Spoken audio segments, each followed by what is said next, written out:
about homeless mattress colonies too. You know. Well, yeah, the mattress wall. Do you ever seen like I'll tell you right now, man. The only place in the world where you can live in a Hollywood crime movie.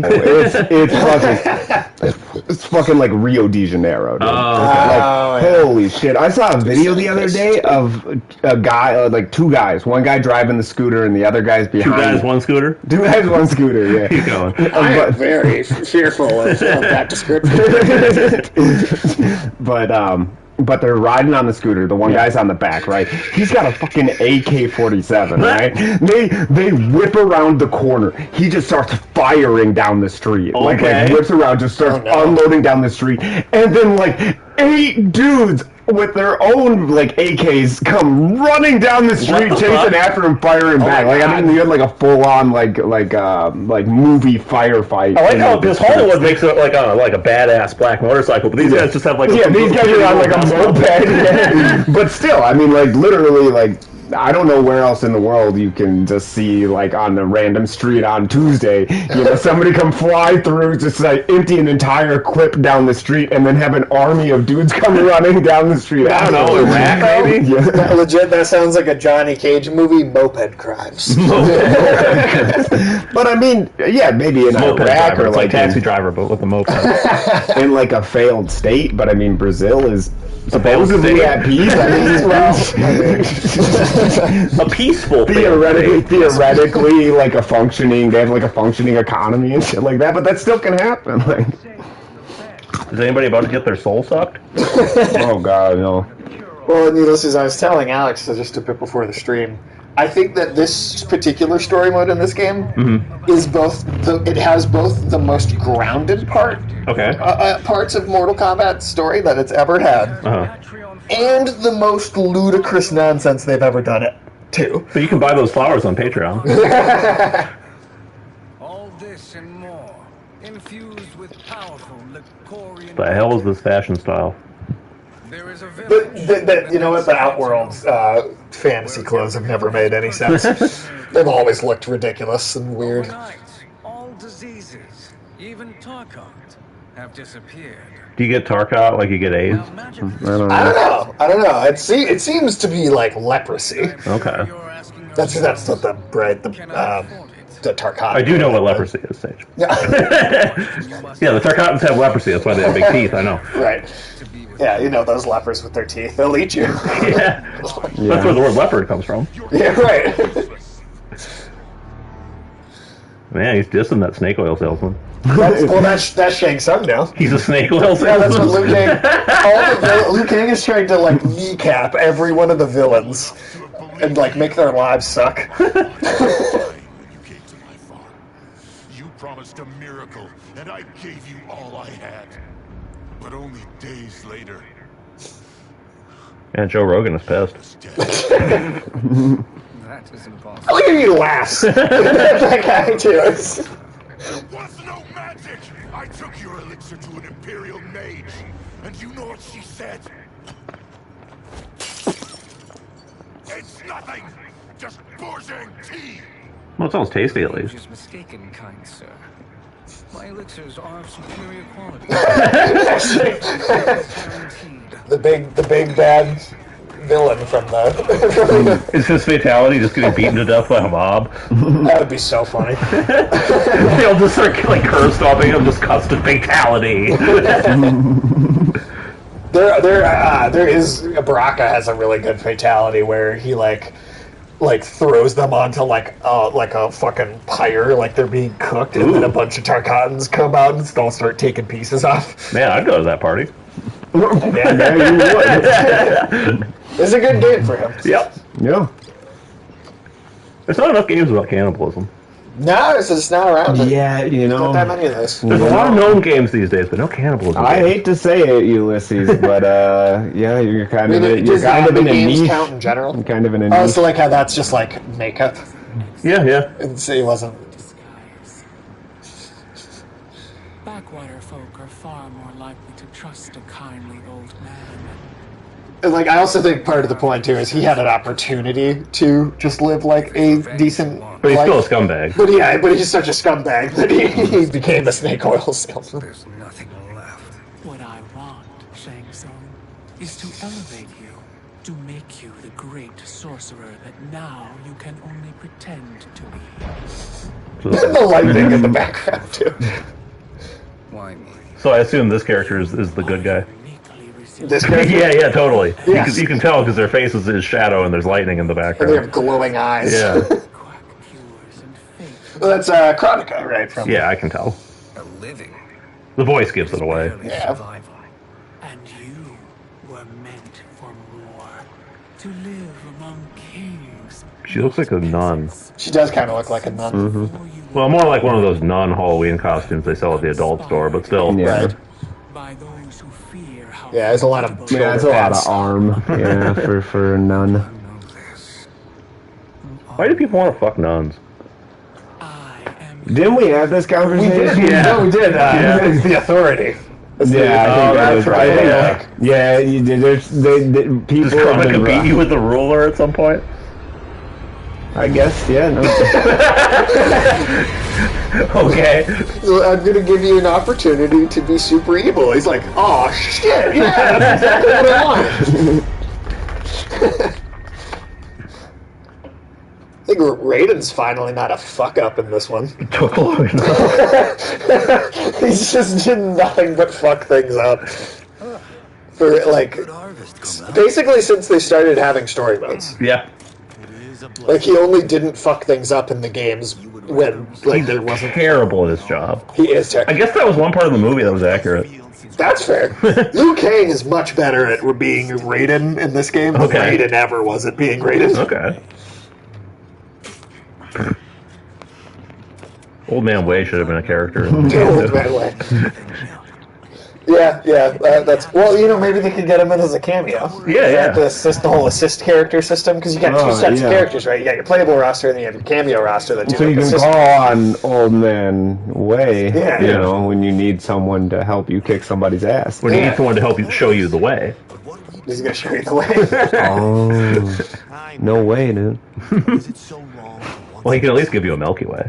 If that's what you Ew. want, may I dinner at Madame Bo's tonight. Oh, Love that song. we were just talking about how, like those, like the kind of the flavor of just like your normal, regular, not mixed with anything, like Hershey's chocolate bar. Yeah. Having like a little bit of like an almost like bad milk flavor to it. I can see it. Because in Europe, right? I feel a lot of Europeans, if you give them like American chocolate, they will say that there is a distinctly vomit-like taste about American chocolate.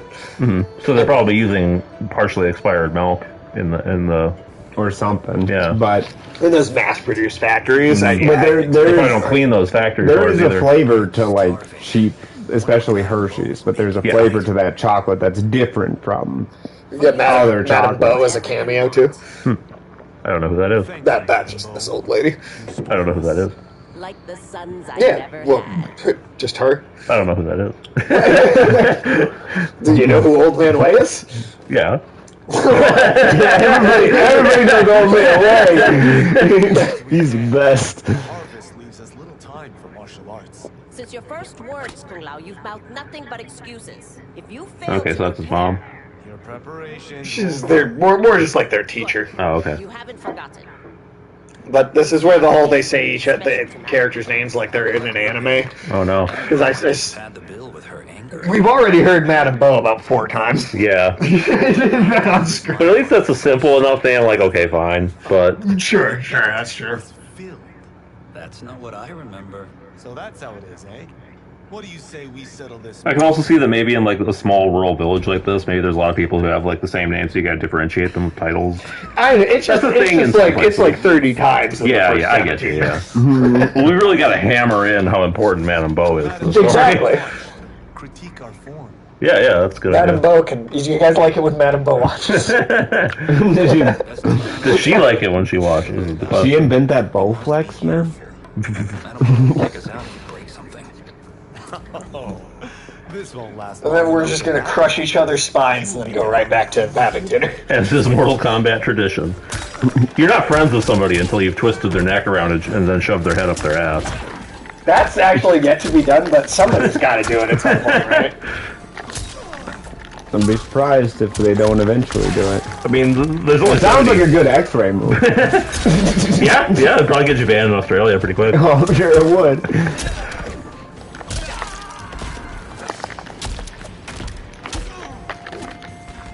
Yeah, Australia is really strict with the violence in the video game, which is pretty stupid given what Australia's like. They have more recently started to be a bit better about it. And the big thing is that they just didn't. They should didn't have like an M rating or like an 18+ rating at all. So something fit like some stuff got stretched that probably would be M rated here to fit into their version of like PG-13. But something like this where it's like there's no way to stretch that into that category. That's when stuff just wouldn't even come out over there. Gotcha. Do they have the same system for movies, or...? No, it's a totally different... I don't know why they didn't just copy the system for movies. Right. Well, I mean, even video games, it took them a while before they really did that. Yeah. I mean, they did eventually here, too, but, like, there was a solid, probably, 15 years of, like, video games being an industry before they were like, we should probably have a rating system of some kind. Thank you, Raiden. I don't know, I remember even games in, like, the 90s being, like, rated M and shit. Yeah, I mean, so it's like 15 years, so like from like Pong to the 70s, whatever year that was exactly, through the 80s, and then it like was like. I mean, the raunchiest thing from that era is Custer's Revenge. Some stuff okay, but even that I agree. Custer's Revenge should have been behind that one rated thing M. was enough. Well, but like Night Trap, which is like. Right, live action FMV footage. Of like, and that was like early 80s. I'm not super familiar with Night Trap. It's weird. Okay. And definitely should have an M rating. Okay. And it came out, mid 80s. So. Or risk harm to this fine establishment. You'll get nothing from me. That, Madame Beau, is. Like they just so many times to say this name.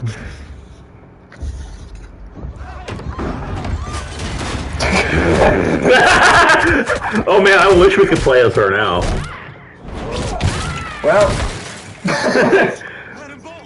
but it would have been it should that should have been a playable fight though. It should have been. You should have been able. You should have been able to play as Madame Beau and kick his ass. Yeah.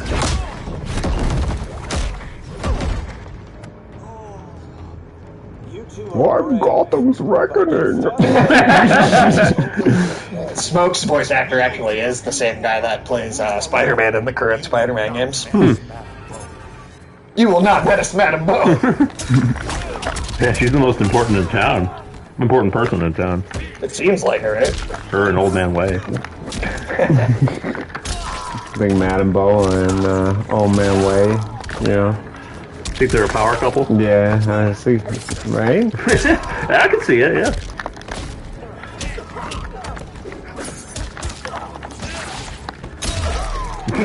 You picked the wrong person to extort me, ruffian. I do like the badass cutscene finishes, and then it's just you fucking dunking on this guy in the corner. Right, like Little and Clay are supposed to be so tough. And these are just like, maybe they've practiced some martial arts for a bit, but they're also like farmers that do it on the side. And we're beating up this ninja Easily, that showed up to extort an old woman. Well, if it's a ninja who's spending his time extorting old women, he can't be that good. That's fair. But if I upped the difficulty a bit... Right, you'd have a challenge for sure. But... Oh man, the Wi-Fi went down. Did it really? No. Oh, and this key at the back. Yeah. This was you? Honestly, I'm surprised too. Come on. So it might be that, like, previous life destiny. Yeah, that's definitely a theme going on. Is the Sub-Zero that's a total dick all the time? You never know with Sub-Zero.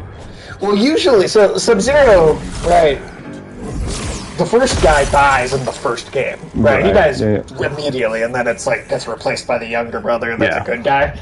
And 99% of the time you see Sub-Zero, it's the younger brother, right?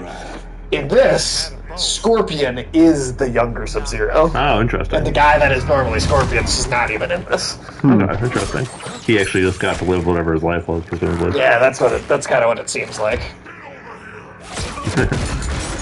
You know, Ed Boon, the co-creator of Mortal Kombat, is I think the world record for the longest time voicing a character. Because that's his. That was his voice just to get over here. Hey, we got Fancy Gansy. Hey, what's up, Fancy Gansy? Hey. You ready for the all-important Madame Bo's Tea House beatdown? Yeah. I just love how much importance is placed on this random.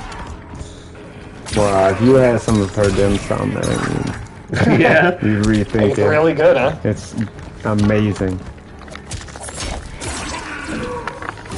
And she's so Madame Bodacious, dude. Madame Bodacious. That's good, I like it. Where's Michael at? Michael, I think he's staying far away from our puns. I think we're gonna have to move to kind of really focusing on the puns full time for a I while. thought you said we were gonna have to move to Iowa to torture him with puns. Nah, I'm sorry, man. Maybe I'll just hire somebody to deliver. You think they still have candygrams? Do you think there's one person in Iowa doing that right now? Probably, yeah. So we'll hire a candy. Yeah, once a week we'll send them over to Michael's house with all the puns we came up with. I think he's gonna start shooting those dudes probably. Get off my goddamn phone. A man in a bellhop costume holding a bouquet of flowers and a box of chocolates was shot in the chest and bled out on a list of puns. Officers who read the puns said that it was justifiable self-defense. Like this guy just completely unperturbed. Well, I mean, this is probably every Tuesday in this bar. Because he just has a normal hat. Oh. Incompetent. That works. He's like, I'm gonna put that on my hat. Bonk. Yeah, the subtitle just doing the whole bonk. I bet I do. Actually. Yeah, he just fell right into your kick. That was amazing.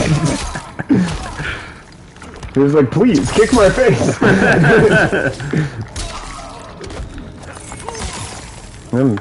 Those guys are actually putting up somewhat of a fight. Better than the other two, for sure.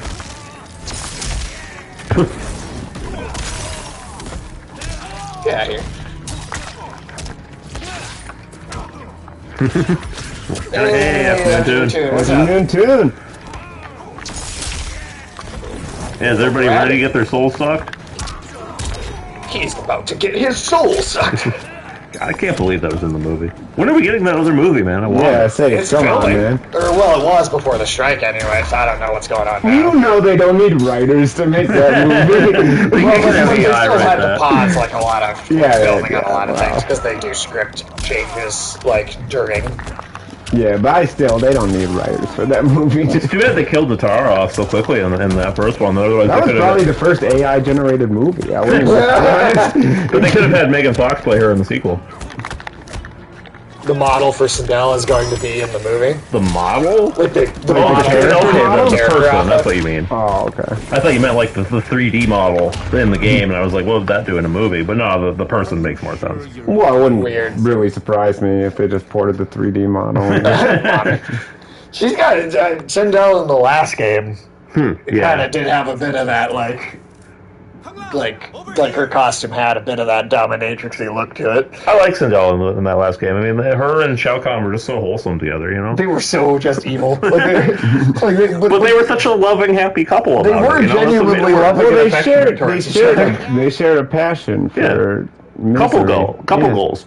Yeah. She's just full of it's like the captain and aliens coming out the cryo pod with the cigar. This is why we need the Madame Bo and the old man Way DLC. Yeah, I wanna play as Madame Bo. at least give me a Madame Bo cameo. Are they ready? A bit thick in the head. Sonya Blade isn't in this one as a playable, so why don't we just have her fill in the Sonya Blade role, you know? Yeah, I suppose. I trade that. Lord Liu Kang, God of Fire, and Protector of Earthrealm. God? Earthrealm? Madame Bo has been this moment since you were boys. Today, Reached out to her for an interview. Oh, Cool, nice. Yeah. Cool. joining. Hope you get it. Yeah, that'd be awesome. This fight was a test of your ability in Yeah, I think the character designs in this game are like across the board all very good. Okay. Very well done. That was all a test. It was all just a test. Well, that makes sense. Yeah. Otherwise, these characters would look like fucking punks. Yeah. Because that was the really Right. like their genuine introduction. Hey, we got a cat named Whitney. Hey, cat named Whitney. How you doing? Welcome in. So these two aren't thugs? the Lin Kuei. What happened to Whitney Cummings? She was famous for like 3 years. She came and went. Earthrealm. I guess so. Yeah, I don't know. So much to learn. Ew, I miss Who? Whitney Houston. Yeah, that was sad.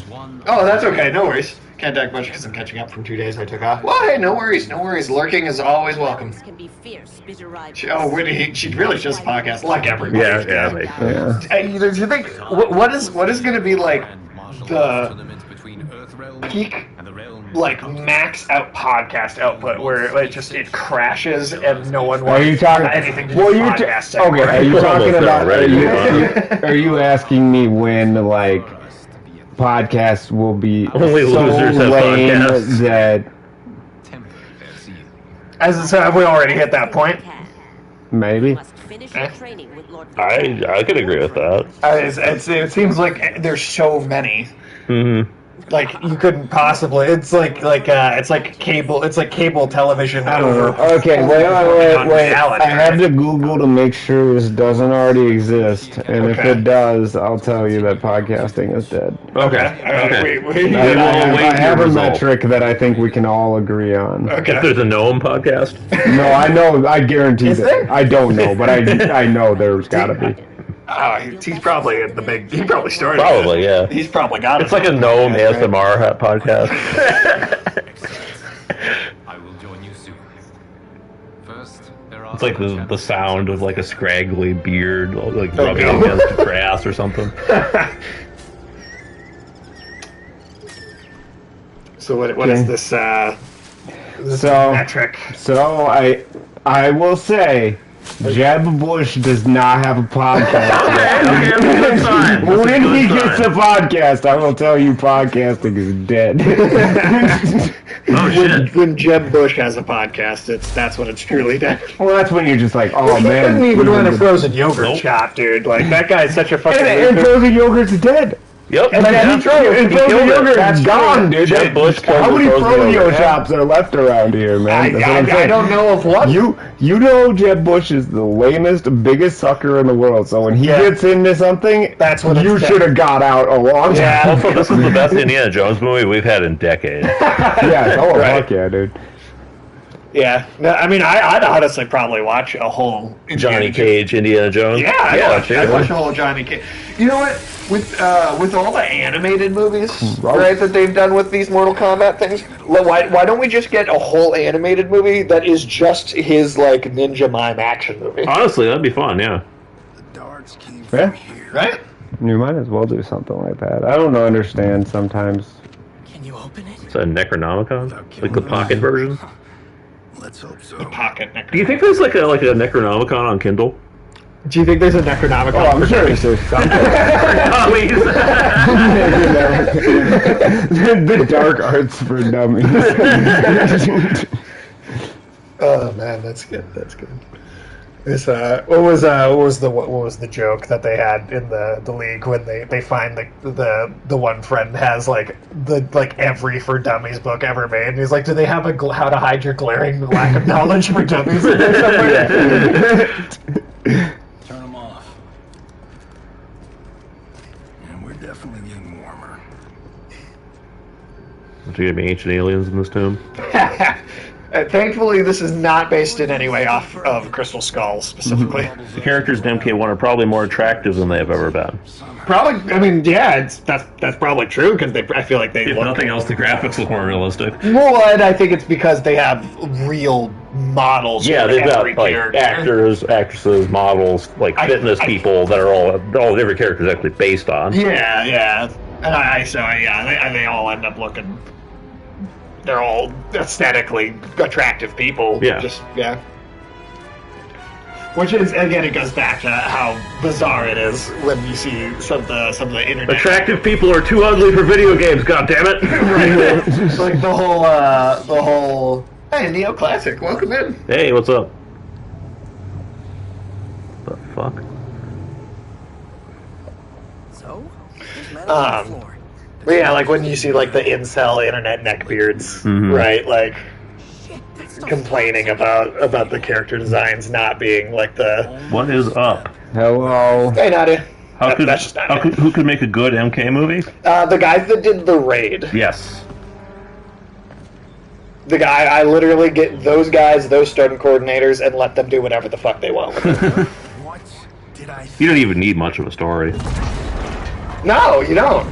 Being stupid. It's cheesy and it knows it, and that's why it works. Yeah. If you did like an Army of Darkness sort of thing, that could work, you know? Yeah, sure. I mean, it's like you could have that little bit of story, but it's got to be like the comedic factor of how stupid it is needs to be more important than like whatever plot they're trying to include. Explosives. I feel like that's true for a lot of video game franchises, to be honest. Like, Definitely. they lean more into their own ridiculousness than the average movie does. Yeah, well, I mean, definitely. I think you have to. This fake movie. I like how long this is so far too. Kalima? Is it real? The Kalima, right? Kalima. Keep working. I'll take care of the she-beasts. Don't miss Ginger the Beast. For your sin, you die. And they'll do this a lot where they like. Temple of Doom still sucks, I think. I don't think it sucks. I'm in the middle on it. Like I think it's more just kind of a little more mediocre. Yeah, it's definitely the worst of the Indiana Jones. Because like I It's the really original like three, the other two. Yeah. Like a one combo. Hey, it's one more combo than I know. That's true. But it's still so much better than Crystal Skull, and I'm not watching Dial of Destiny. You don't want to see them go back in time to fight the Romans? I don't care. It's gone too far, the de-aging. Yeah, those two are definitely worse. I think. Oh, sorry. No, I was just going to echo the same thing, so. Like, and then we do have Adam, the camera guy. He's our cameo. Yeah, they have some like ones that are like only in just the story for like just random moments. But that proves that they could have had Madame Bo and Old Man Way. They should have had Madame Bo. I liked how Madame Bo just like straight up just like lit up a cigarette with her Zippo lighter. Just like, I don't give a fuck. Like, it literally made me think of the captain of the Marines in Aliens. Yeah. He sits up out of the cryopod and he's got the cigar in the cryopod with him, like ready to go. I think she should have been like, she should have come back later in the game. She should have been like the combo of like that dude and then also Vasquez from Aliens. Yeah, whatever. She got like the big fucking gun and shit. Yeah, there you go. That would have been. Probably got the name wrong. Whatever. Look at that, since they're a zombie. No. Dies in the liquid mercury. You wouldn't dissolve in the liquid mercury. This is a Johnny Cage movie. I know. I'm just saying, it would definitely kill you. You would be poisoned for sure, but you would. It's not acid. You'd just drown. Yep. Why didn't Indy give the artifacts back to the people? Because he's a colonialist. Though it's funny thinking about that. The fucking was it the British or the French Museum of Art, where they had been asked for years by people from various countries to give back all the various. I know the British Museum's going through a huge controversy of a number of countries, especially Egypt wanting. Yeah, I think it was the British one. Yeah, but they had. India is also like. Like, all right, come on, you've had this long enough. Well, it's funny because, like, the excuse the British will always give for why they don't want to give anything back is like, well, you know, it won't be safe over there in all those third world shitholes. Only we can guarantee that it will be protected and preserved for history. And then it turned out that people have just been breaking into the museum, just stealing shit and selling it on the black market. Wow, so they really, their one attempt at an excuse really doesn't play at all. No. And so everybody else is right now is really getting on the we would like our items back, please, like train. They're clearly not safe in Britain. Right, yeah, it's like they're being stolen from you. Well, and also that you can see more and more of this stuff is gonna... Can you own something you stole? I mean, technically... If you get away with it, I guess. Yeah, if you get away with it, kind of. But, like from a moral perspective, I mean, it's shitty, too. What if you kill somebody and take their thing? Does that mean you own it more than if you just stole it? Well, the guy who owned it is dead, so yes. Who's going to ask for it back? Yeah, their family, their loved ones, their friends. Do you have to kill all of them too? Like, it gets complicated. Yeah, it's like the stain of criminality. You know, you have to murder generations. Would you say, Sage? Would you say that you own your arm? My arm? Yeah, your arm. I think I could qualify as owning that. I think he's attached to it. So, hypothetically, if somebody were to cut your arm off and eat it, would they own it or would you own it? I mean, once you prove You're not going to get it. You own it. Yeah. Okay, that's the rule. You're not getting it back. Yeah, it's like, I don't like, it's your, it might have been my arm, but now it's your shit. I do feel like if you destroy something enough, it's yours. Okay, like that's a good rule. But I'm just saying, like, you might freak out at somebody, you might call the cops, you might want them to be arrested if they like smash up your TV. But if your TV's in like pieces and they walk away with it, you're not gonna be like, bring back my TV. Yeah, Johnny Cage did put you. That was totally a Captain America thing he did with the shield. And of course, the director's name is Steven.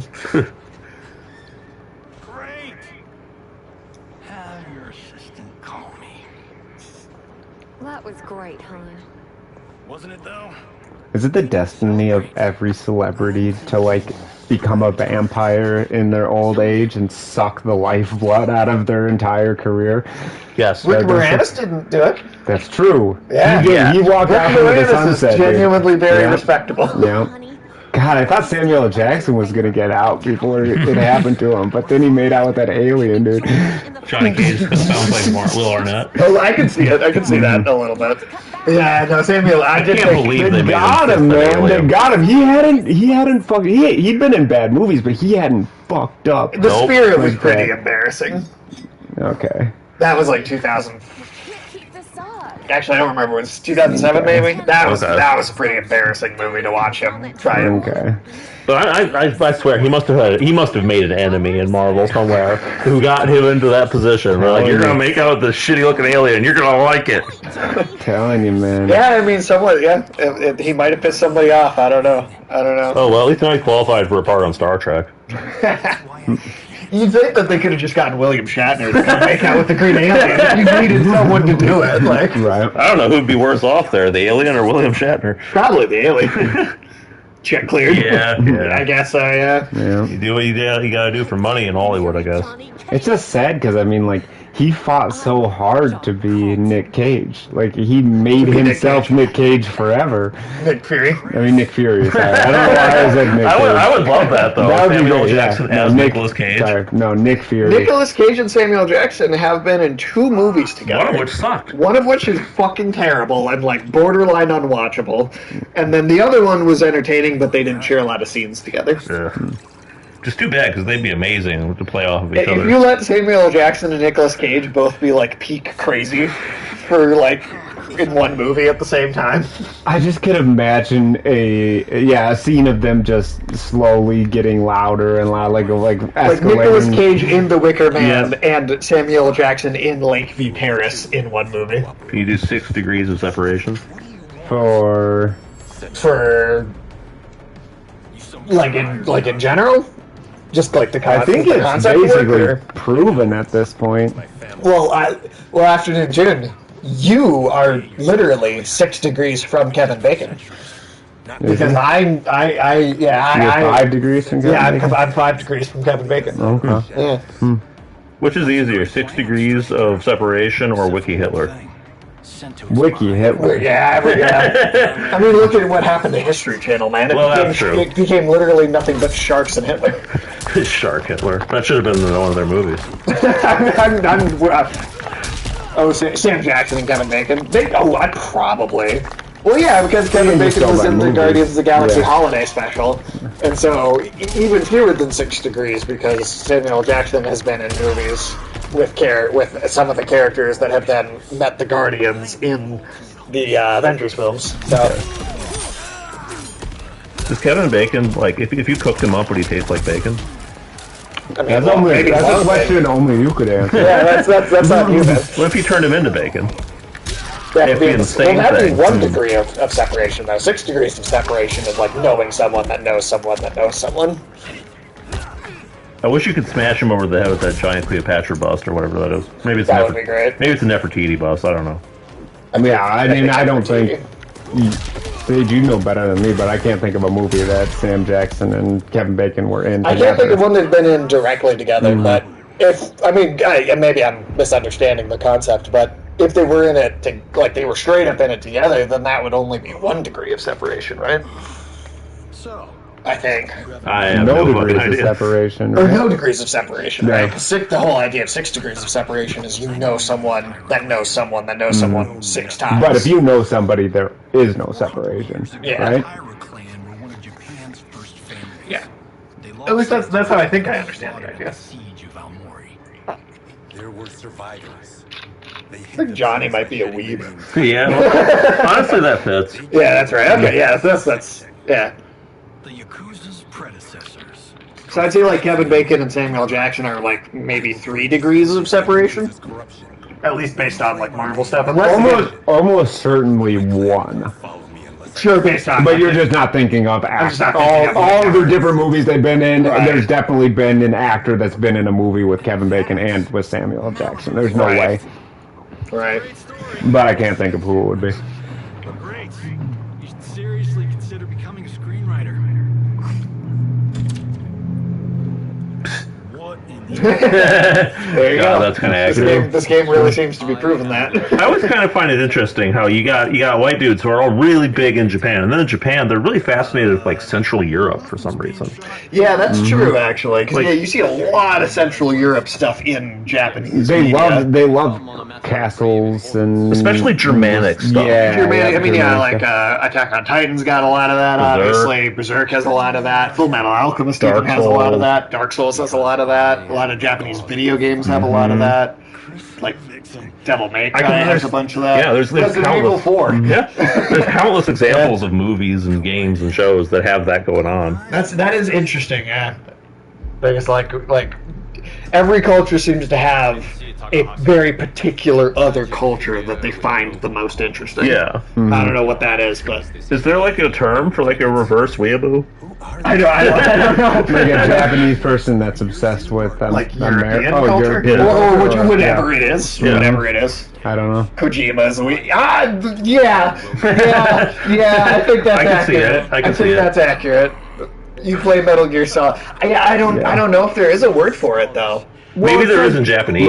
Look at maybe in Japan there's a word. Japan has it to some extent, but like Korea's full of weebs for America. Yeah. Like whatever that is, it's also gonna come off different if you're like simping for the U.S. than if you're simping for Japan. Like that's true.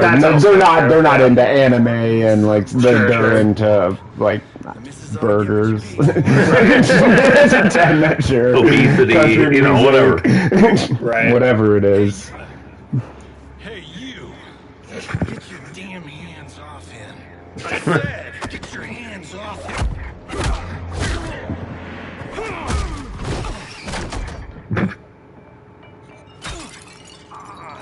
That's 10,000. To put him in his place. He does kind of need that sometimes. He does. No, Johnny needs a couple ass kickings at least each game. At least each day. Each day. Well, now that we've gone back to like the beginning of the whole thing too, like we're looking at another young, right, without any character development version. Because in the last one, he at least was like, oh, he's older, and he found his younger self annoying, and they did that kind of thing. Yeah, I like that whole arc of him actually kind of growing up and maturing a bit. But, hey, now we're done with that, so... Well, I mean, you can't have that be the version all the time. Not in Mortal Kombat, now. Nice. What was the... Yeah, okay. Nice. No! Damn, it's still not over. that was just a... That was just a cameo X-ray, wasn't it? Yeah, it was just the X-ray move, basically. I always just love how over the top this shit is. Like, somebody gets like a spike through their skull that severs their spine, and then he just goes back to throwing a punch in the next second. That'll never not be a fun move. Johnny Cage always has some of the most fun moves. Well, they just... You lean into it being... Just absolutely... Yeah, walk it off. Just walk it off. Shao Kahn actually literally had to walk it off. Because I was telling you, all the old villains in this game, like their versions in this world, Liu Kang like tried to like kneecap all of them to keep them from being a problem. And Shao Kahn, he literally made into like a sickly, crippled, like disease-ridden baby like when he was born. And Shao Kahn's dad literally just made him walk it off until he got tough anyway. That's the backstory. Wow. I feel like maybe there should have been some sort of punishment for the parents of all these terrible people, because that's probably why they're terrible in the first place. But yeah, that one in particular. Lord Liu Kang, protector of Earthrealm, god of fire. Well, that last one tracks. But what's an Earthrealm? All will be explained, John Cage. For now, what is important is that you both have been chosen to join its champions. Why him? Or me, for that matter. The stages are really impressive looking this time around. Like the amount of detail going on in the backgrounds of the environment is that's definitely the most impressive it's ever been. They look more like real places than ever before. That's badass. They do. Man, I want a yard like that. Have that be a backyard. Yeah. That'd be nice, man. Like I said, you know, watching The Flash made me want to give up on like my life, and then go live somewhere like this. Yeah, like a Buddhist monastery somewhere. That movie crushed my soul so much that I thought, for a second, I really considered you needed to seek enlightenment in order to save yourself. The corporeal attachment just felt meaningless after that movie.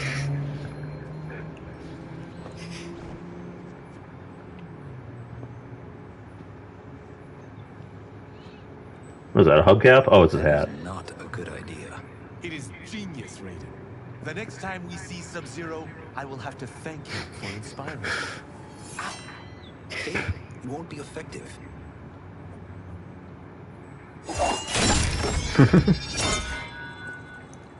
Kung Lao has always been one of my favorites. That fucking hat, dude. He's like the perfect blend of like kind of silly, but also just badass.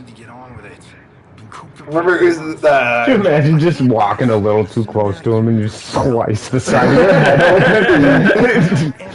Yeah, give him some space. A wide berth, yeah. Yeah. This gig would change the arc of my life. That's how it gets done. My head's so rude. Thanks, Cat. What if you were like to trip and fall and his hat kind of came off part way and then like he fell on like his face? Like that'd be kind of bad. That could easily happen. Sword back. We all have our reasons for being here. Some better than Yeah, it is a walking OSHA violation. We are here to fight for Earthrealm. It's about damn time. Yeah. You just gotta. I guess you gotta not really care too much about impracticality. It just can't be a big concern. Yeah. Outworld fielding several champions? The tournament's rules give the host realm that advantage. and it is Outworld's turn as host. Does the tournament ever not give Outworld the advantage? No, it always really seems to. Earthrealm and Outworld have long been evenly matched, but Outworld is gaining strength. Should it win, its more militant factions will be emboldened. I thought you admired Outworld. It is a place of great knowledge. Like, this one time, I want to see the rules, like, give Earthrealm the right to show up with attack helicopters or something. Coexist peacefully, because Outworld respects our strength. I mean, they did do that in, like, the full-on invasion. Yeah, I remember that. That was great. I will not lose, Lord. That would be a really fun context for, like, a Shaolin Monk style game. Yeah, absolutely. Just kind of lean into the craziness of that idea. Yeah, I mean, it's still crazy to me that we've never gotten another one of those after. I mean, because it's just such a good concept. Oh, dude, for this Caillou, he grew up. Finally, but does he still have cancer? Oh no, he never grew any hair. God, I hate that cartoon. It was so dumb. I could not stand it. Oh well, it's still better than Booba. Well, that's shit's like the Flash. I don't even know what's going on there. Booba, don't insult Booba like that. At least it was made for children that can't even speak. I feel like the Flash was too. At least people that can't speak. Cause no, it might have hit that level. But at least as far as I know, none of the Boobas were sexual predators. Well, that's true. I mean, you can't say that about the Flash. No. God, that's movie's still infuriating.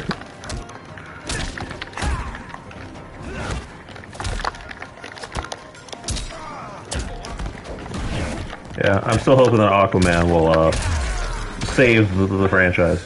Will it? Yeah. You still have hope that could... I'm telling you, man, if they scrap Aquaman himself and make the movie about that giant Scottish crab instead. Well, yeah, I mean, I'm all in for that. Then you have a movie. Oh, a Scottish crab biopic? Is that coming out? Oh, I hope. I mean, that's what we want. That's what I want, dude. Yeah, Raiden, I do. Yeah, Raiden's actually, I think, a big improvement in this one. I want to know why sluts have such soft bellies. And why that matters so much to crabs. Yeah, why do crabs care? Yeah, Raiden is badass in this game, though. I like him much more here, probably, than I ever have before. We were just saying earlier, Raiden has just been like nothing but a fuck up, basically, in every previous story mode. You're welcome. Like the last time he wasn't a fuck up was like before the games had full on story modes.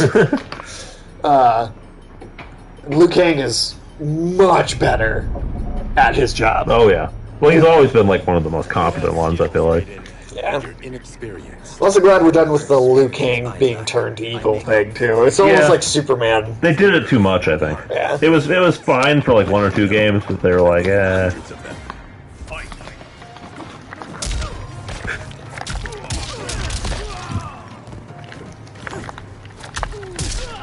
Yeah, because it's the story mode, like certain, I don't even have access to certain stuff yet. Like none of his lightning powers are.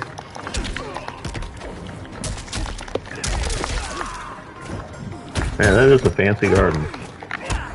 Oh, fucking nice as shit. Yeah. I did think it was really cool getting to actually see a garden like that in China.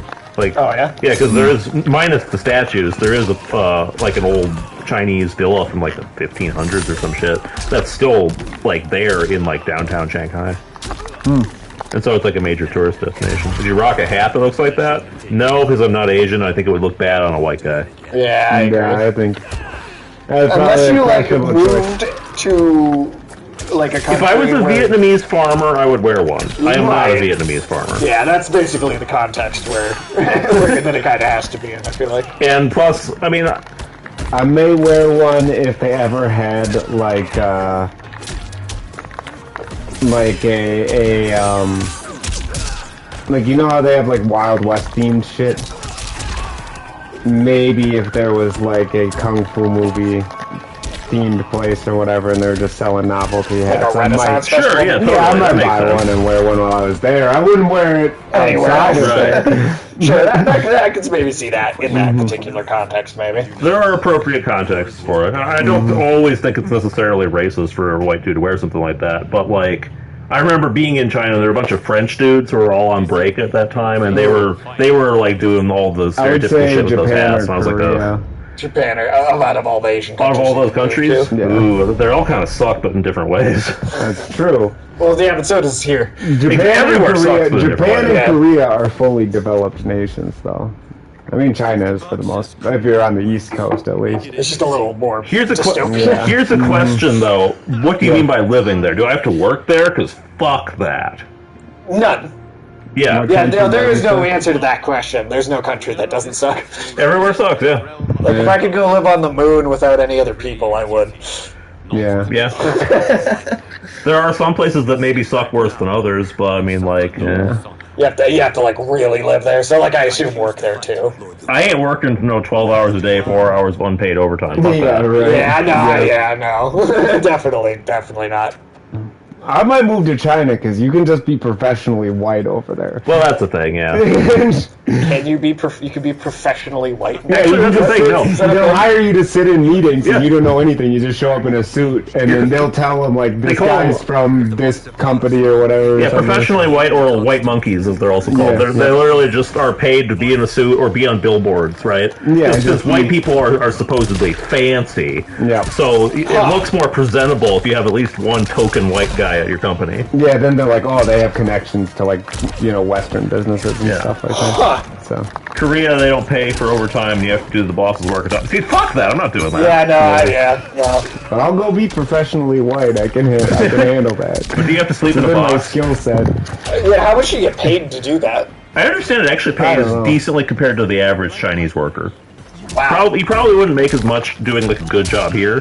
But like, it's not like fast food wages or anything. Yeah, you make a living. I mean, cost of living's cheaper over there too. You know.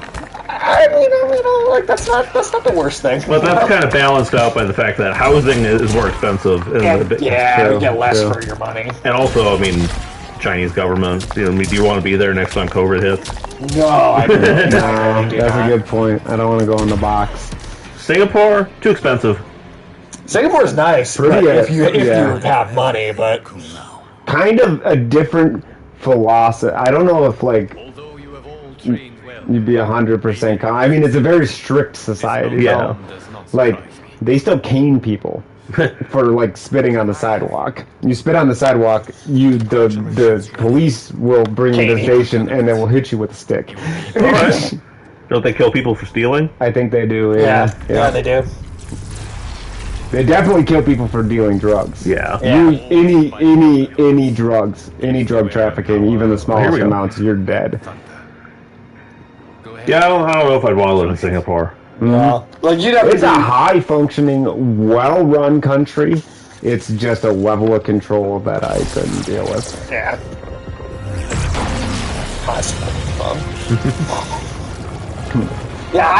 It's funny too. Good or bad? I mean, I think it's too much.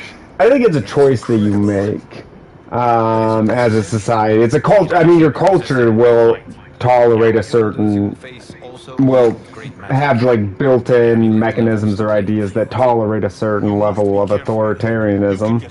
I think Singapore leads a bit too far on the authoritarian side. Like, they're not North Korea by any stretch, but like, I guess it's gonna be. I think the biggest thing is in the legitimate satisfaction of the population.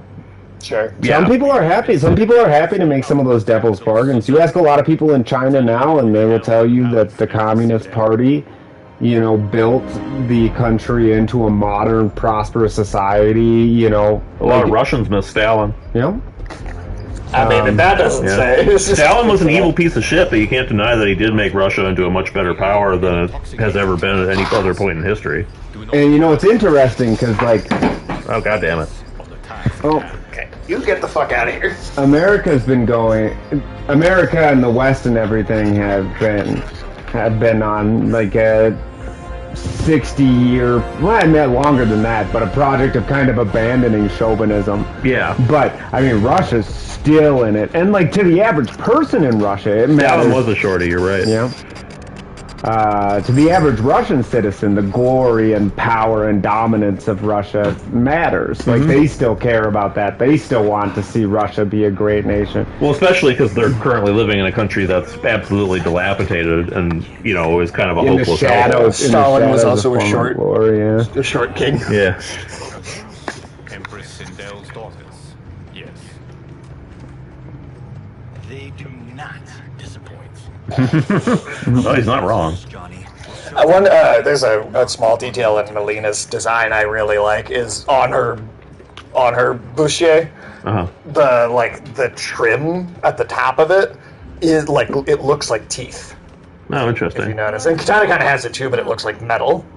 It looks like the fan metal. Yeah. I like how they worked that into the that's cool. into the look. May I introduce Johnny Cage, Kung Lao, Kenshi Taka. He was trying to avoid saying boobs, and he was trying to talk about whatever her outfit is. Bustier. I don't know how it's pronounced. Am I saying it wrong? No, you're saying it right. Yeah, bustier. It's French, so who knows? Well, yeah, I mean, I'm not going to put effort into pronouncing the French words, right? We should be on our way. Empress Sindel awaits. Thank you, Tanya. Follow me, please. Yeah, I mean, with the Stalin thing, it's also like how so many people look up to Genghis Khan. I mean, look at the shit he did. He's right. But he was a badass. Exactly. That's what people say. People pride it just on him being tough by itself, right? Well, something is also to be said for the further back in history, the less emotionally moral people feel about something. So, you know, if you talk about something that happened 2,000 years ago, you know, generally people are going to be like, they might acknowledge something was fucked up, but they're not going to think about it the same way as 200 years ago, right? Like, not even close. Well, I mean, there is sort of a movement in America to try to do that with some of the founding fathers, which is a bit asinine, but, like, most Americans, you know, they are aware that George Washington and all them, like, you know, owned slaves and whatnot, but still think of them as heroic figures overall. Right. If Khan had a podcast and said the Matrix was coming after him, the right would have defended him against rape. Khan. Genghis Khan? Genghis Khan? Probably. I couldn't imagine Genghis Khan even keeping a straight face when he claimed that he didn't rape anybody. Well, in the context of that time, he probably would have just been like, I don't care, and I He might have keep doing bragged about it, honestly. Yeah, he'd probably pride himself on it. I feel like a lot of people back then probably did that kind of thing. At least, you know, people who are so conquest-minded. Right. We also have to remember, Genghis Khan did not consider the people who lived in cities to be people. That's true. He did not. He thought he literally thought of them as like another species. Separate species: the people who lived on the steppes and the people who lived in the cities. That's also true. He had some wild. Medieval people had some wild ideas about other people, man. Oh, for sure. I mean, not that that's gone entirely now either, but like just morality now is very different from morality back in the day. Yeah, thankfully. Yeah. Oh, yeah. I mean, that was definitely a worse world. You don't want to be in the might makes right world. No, that's that's you bad. Do that's not want to live in that. place. The Middle Ages and that's were hell. almost all of human history. Yeah. So we live in a pretty nice time. Right now. Genghis Khan was also pretty short. Yeah. Mm-hmm. Was he? Was Alexander the Great? He was supposedly a pretty big guy. Well, for the time. Genghis Khan. He was a big guy, but I think he was still like relatively short. I mean, he was Mongolian. I mean, they're not exactly very tall people. They're more stocky looking because they're nomads. Yeah, I think. But I'm trying to remember like accounts back of then. him. So what counts as tall at the time is such a different standard too. I mean, the Romans were pretty short, and there are still accounts of, you know, tall Romans and stuff. Yeah. You're like, he's so tall, made it to 4.5 feet. I don't think it was ever that bad. They weren't midgets, you know. Yeah. They weren't little people. There were pygmies at one point. 5'6", 5'8". Alexander the Great, I assume. Yeah, that would make sense. You presume them that would probably have been close to quite average. Tall at the time. Yeah, I don't know if quite tall, but probably close to average. I feel like that's average now. And people are way taller now than they used to be. We're also talking about Macedonia. Really How tall are people on average in Macedonia? That's also in the Balkans. I feel like I don't know. Look how many NBA players come out of the Balkans, though. I don't know. That's all I can base. That's the only thing I know about height in the Balkans is that there are a decent amount of NBA players. That doesn't necessarily mean that's representative, but. I mean, I don't even know how tall your average Italian. But I think I would say 75% of white people in the NBA are from the Balkans.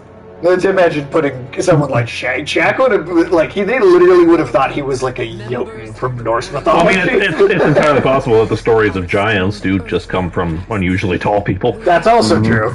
Well, because the way that Jotun was looked at as another species in Norse mythology, there could have just been a very tall group of people that just were bigger than everybody. Also, who the hell can watch the three of those chicks walk into that room and go, "Oh, MK doesn't have sexy women anymore"?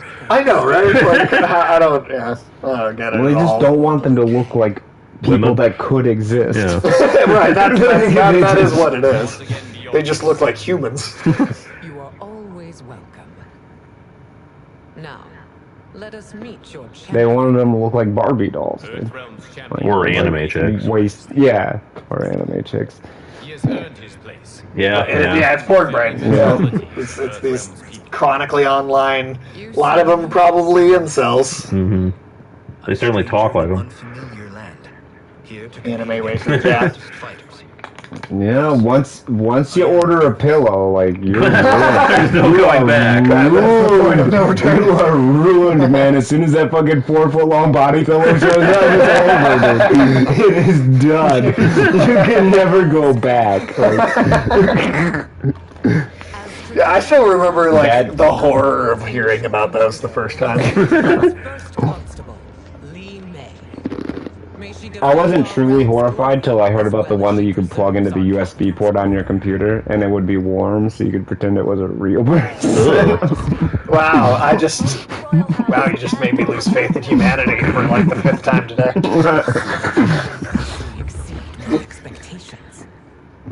Get you one of those for you to hold on to while you watch The Flash. God. Oh, dude, we could get you an Ezra Miller body. Oh, no! Yeah, dude. Video games, porn, weed, and Netflix. Some people say these things are the worst things to ever happen. Partially it's a generational thing.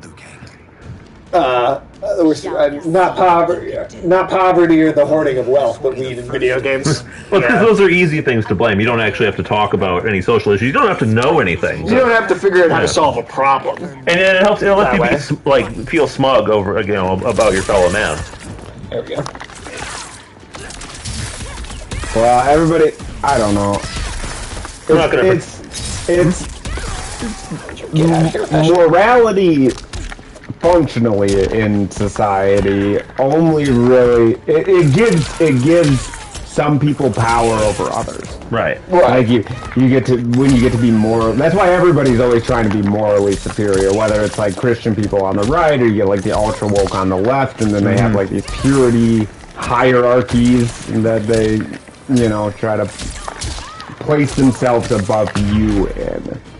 Because if you can claim to be better than somebody else, then you can basically fuck their entire life up. Well, it's the basic dominance hierarchy stuff that we've all had since we were chimps. The perception of video game players still there. Losers live in their basement. Parents' basement, they're old virgins. That's not so much a thing anymore. I'm sure there are people who still do believe that, but I don't think it's the popular. There's the weirdos. There's the weirdos who are unironically into the Chad meme who still think that way, but the average person doesn't really think that anymore. I feel I know a lot of women that love video games. Yeah, that's more. Too. That's much more a thing now. Well, I actually think one of the bigger changes is that video games have gone fairly mainstream. Yes. Right, as an industry, it's a so much money. It's a stereotype that kind of grew out of truth. It was true. It was true at one point. A nerd thing. So there's still the core of people who don't do anything other than video games and live in their mom's basement. And those people, I know those people exist. They undeniably do. But it's just way more people are playing video games than just those people. The thing is that Shao Kahn wannabe. Everybody who grew up in the 90s playing video games are adults now, and they're still a lot of them are still playing video games, and they're the mainstream generation now. So they're not really going to be having that same sort of hatred towards it as people in the past did. Dude seems like a UFC fighter. He is like the only on the roster so far. He is like the only grappler character where he's like all about like up close, like throwing and like. That sounds like a pretty good niche, actually. Yeah, usually there's a couple grapplers in each game. But I remember, what's her name? The chick who looks like Corey. She was a grappler, wasn't she? Yeah, that's always how I remember her now. She did have a very Corey-like face model in the last game. I'll be disappointed if she doesn't look like Corey in any of the future games. I guess if they made her look like Martin, that would be okay. That's so weird still. I'm hoping that the tiger, the four-armed characters, I want the tiger guy to be playable in this one. Because he's been the one that's been absent the longest now. I'm just glad Motaro is a cameo. Yeah, I mean, shit, I'd even take Kentaro as a cameo, too, if that's all we can get. But, like, just in here somewhere. Can Motaro take us to Centaur World? Please, God, I don't. Is that a part of Outworld? It's where all your new friends are, girl. I'm so glad I showed you guys that. I'm glad you're not. What? So I'm not glad. Oh. Well, too bad, man. Melina in the back freaking out. Oh, she's just like, just being weird in the background of the stage. I missed it. Yeah, I wasn't even looking. We are adjourned until first light. I hope to see. But no, Reiko's entire character is basically just like following Shao Kahn around and being his like teacher's pet bitch. Notice me, Shao Kahn. Yeah, notice me, senpai. Notice me. I need to watch those videos again. Oh, that guy that would do. Yeah, that's great. Notice me, senpai. Funny to see Shao Kahn having to General Shao now. Witness me, Shao. So I should give him a silver spray paint. So, what did you buy at the comic book store today? Brother, sister. Most, yes. Except for him. It is. You gotta wonder how much tolerance that Shao has, though, for sitting at dinner with people like this. Yeah, they honestly don't do a lot with that. It's like, it's really just kind of the one time they bring it up, but they do kind of, because they've switched spots, they do have Raiden have a little bit of a thing. Indigestion, diarrhea. She's got the Pepto-colored costume, right? So. Yeah. Also face by tradition, you should not. If you did, you would be tested. Why? Ungadi, like Tanya, are warrior priestesses, selected from the firstborn daughters of Outworld. From infancy, they are trained to defend the royal family. We totally didn't watch Black Panther since the last game came out. Its past has been difficult, though the last 1,000 years of Empress Sindel's reign have been a true golden age. The memories of that strife still linger. How many realms are there? Aren't there implied to be a bunch of them, just that we only really see two of them? there's guy, in terms of what we, like... Because I thought Outworld conquered a bunch of other realms throughout history, too. Yeah, well, it's also slightly, because this is a new universe... Yeah, they change it all the time. It's a little different, like... And so, at least going before this reboot, you've got Earthrealm, Outworld, there's Adenia, which Outworld, that's the place Katana and Sindel are from, that was absorbed into Outworld. You've got the Chaos Realm and the Order Realm. You've got Viternus, which is where the vampires come from. The Nether Realm is like hell. Those are all the ones I can think of, at least. Okay. You may go. It's a multiverse. I mean, it's already like a... I would almost compare it to, like, the 9 realms in Norse mythology, more than, the multiverse you see in, like, Marvel or DC.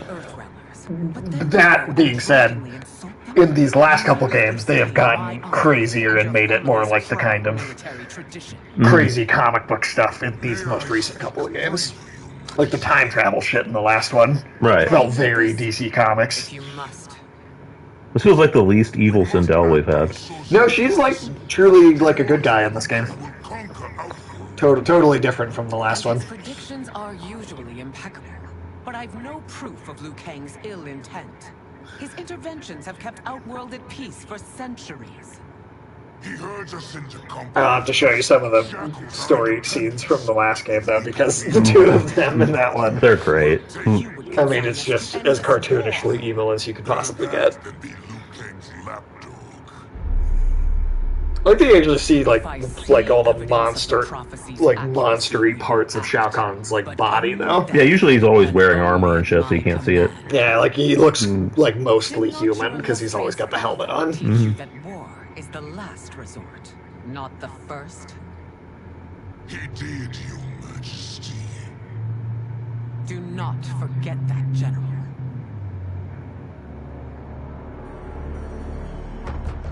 Come. Yeah, it's interesting because video games have sort of rode the wave of nerd culture in general. Which is just much more socially acceptable now than it's ever been. Well, people, you know... I mean, nerd culture just went mainstream. Yeah. All that, everything kids used to get made fun of is just poor. Yeah, I remember we get shoved in the locker for liking some of this stuff. Yeah. She should replace me as your heir. I mean, that never happened to me personally, Right. but I remember what happened to people back in the day. Yeah. The palace that night. Some of those same people who probably shoved kids in lockers for that shit probably went to see the Avengers movies. Yeah. Yeah. I remember having friends that stuff like that would happen to. Yeah. A mother is only trying to protect you, sister. Some people need to be shoved in lockers. Well, if you're talking about like the incels and the people that are like Full character. I mean, I got bullied. Not inaccurate, actually. No, I actually agree with that because I got bullied, and I do think I have more character for it.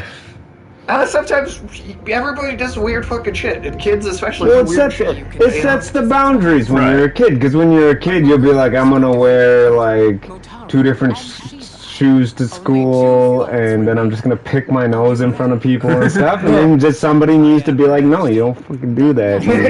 Like, that's true. It just needs to not go too far. Yeah, it can't go too far. Like, it can definitely go too far, but there is some like basic like shunning and stuff. You know, well, it's the most effective way to get a kid that doesn't bathe to bathe. Like, I mean, it's just like a little bit of that needling is. Ultimately, it's just sort of part of how our species socializes each other. You know. Right. It is an element of biological evolved socialization. It's just an instinct. Yeah. Too far like Stephen King bullies. Yeah, Stephen those King are just bullies. like criminals. Stephen King bullies are insane. I think psychopathic murderers. Not that people like that don't exist in real life, they do, but like he always takes it to the furthest possible extreme. Just for, but I also think it's important to each other on the show. we stream bully each other. But it's important to draw a distinction between bullying and like things assault. things that are like more criminal. Like that's. I mean, I do think if you start to really cause physical harm to a person, it's crossed from bullying into assault. I could also say that if you're causing like serious emotional or mental harm. Yeah, absolutely. Like what some girls will do to each other. Especially girls. Boys tend to hit each other a lot more. I mean, not that there's never psychological bullying with boys, because of course it does happen, and there's physical bullying with girls, but like it's definitely more one than the other. Yeah. Well, it's like when like it's a cyberbullying thing, Some people won't take the cyberbullying stuff that seriously, but then you're like, oh, well, no, I mean, there's one girl at school that all the other girls decided that they're gonna like openly ridicule and they're gonna like mess with her and like try to make her depressed. And I do think that social media made like girls bullying way worse. Well, it's because now the bullies have constant access to their victims. Right, so you can't, like, at least before, like, you leave school, you go home for the day, and it's like you got away from it, but now, Well, and media, it's bad enough when somebody writes something about you on the bathroom stall. It's another thing when it's on, like, the public internet or, like, Facebook for every kid in the school to see, and no, it's, I don't know. You just shouldn't be psychologically torturing people. I think it's okay to make fun of people. I think you can, like... Yeah, there's a line that you don't suck it up a little bit, but... Yeah, there's a line you don't want to cross, but before that line, it's like, okay, whatever, people just being people. Seeing on the bathroom stall a mirror like Becky is a slut. Yeah, that kind of stuff happens all the time. Also just happens in public places. Well, that too. You want to tell that we before the stream. We want to... There's like a bunch of little like homeless camps that have sort of been starting to pop up along the major road around here. And on one of them, somebody had taken the time to scrawl a message like all over the fucking place. It's a former CVS too. Yeah, so anybody can see it just walking by, and it is, what is it? Lexi is an ugly whore. She gave me HIV/AIDS. And yeah, that's a thing. Just written all over the... I don't know who the hell... building. Yeah, I don't know who the hell Lexi is, but yeah. Oh, afternoon tune, we found out... You can't even get penicillin at that CVS anymore. Just AIDS. Just AIDS. It's the disease, not the cure.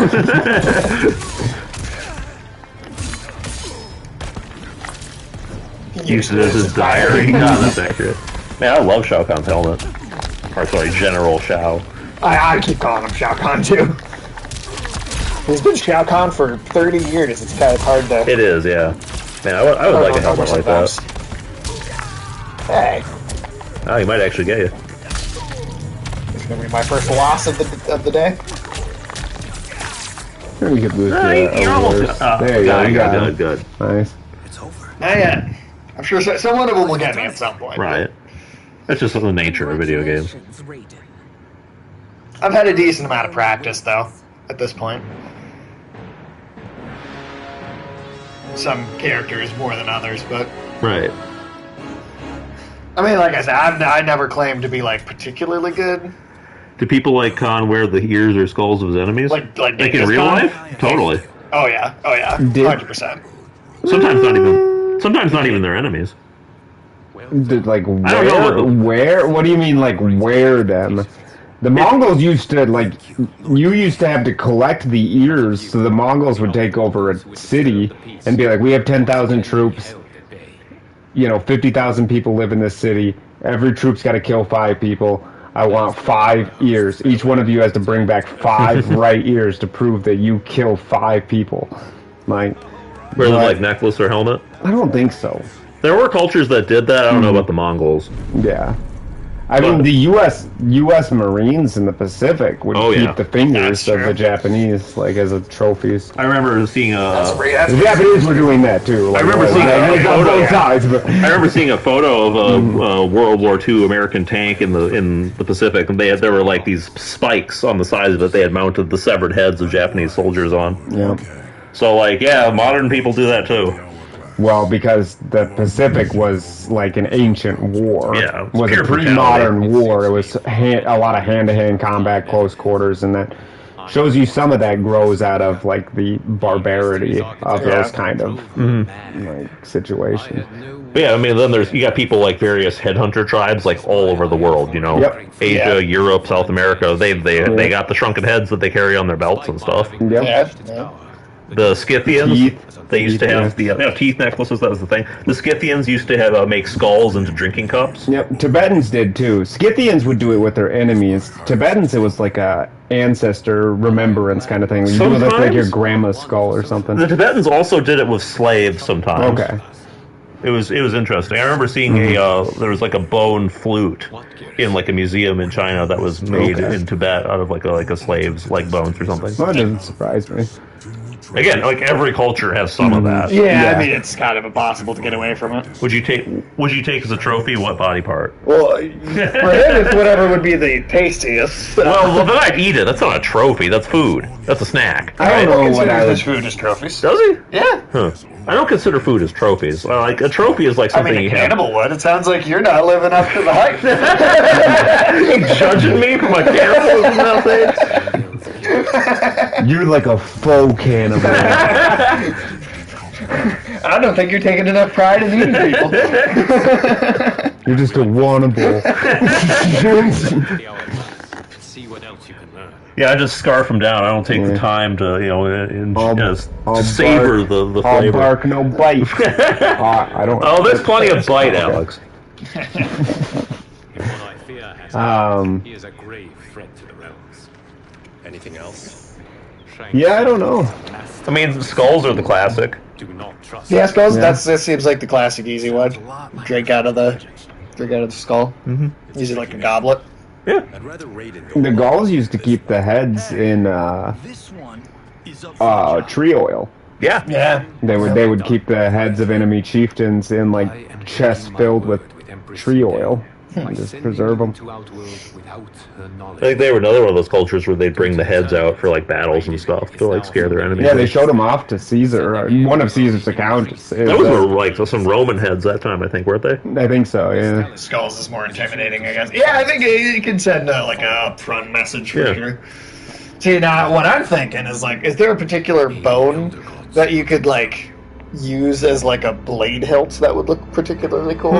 That's a good question. A hilt? Yeah, like to like carve like a bone into like a hilt for a blade.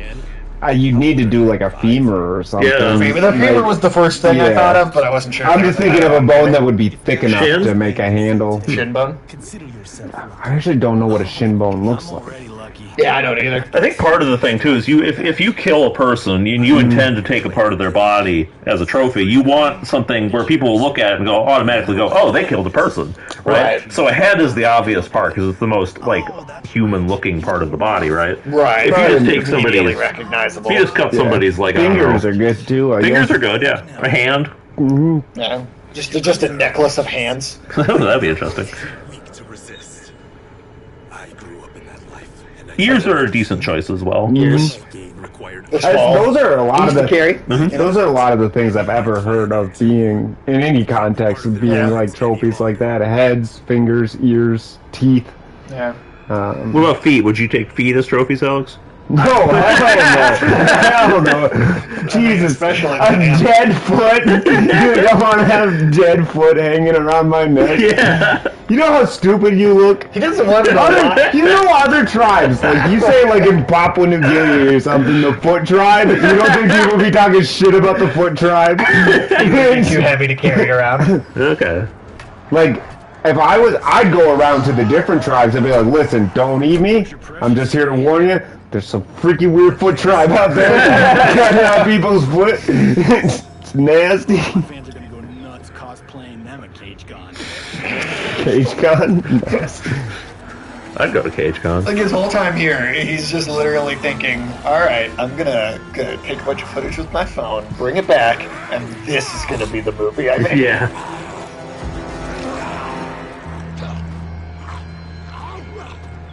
Hold him still. Oh, he's gonna apocalypse him, dude. Let's jump him after he's done. There are some people who discover these tribes who still live like it's the 9th century, don't know the internet or the outside world. Yeah? Yeah? Yeah. There's a some tribes. There's an island specifically. Yeah, North Sentinel Island. Yeah, North Sentinel Island. They like it is like international law. Like, do not fucking go there.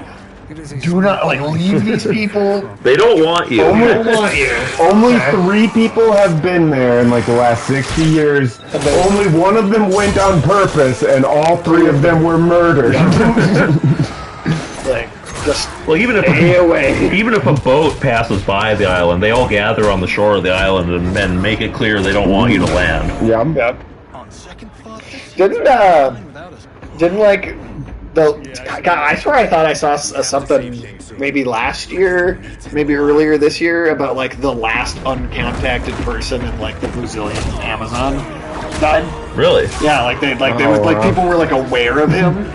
Like, even though they didn't like actually interact with him, but like people were like aware of this person's existence, and he was like the only one around there, and he died, and they just like found his body by himself. Damn. I do have the last uncontacted person. I do have to say, what's up? It's a little obnoxious sometimes when people who live in the comforts of modern society.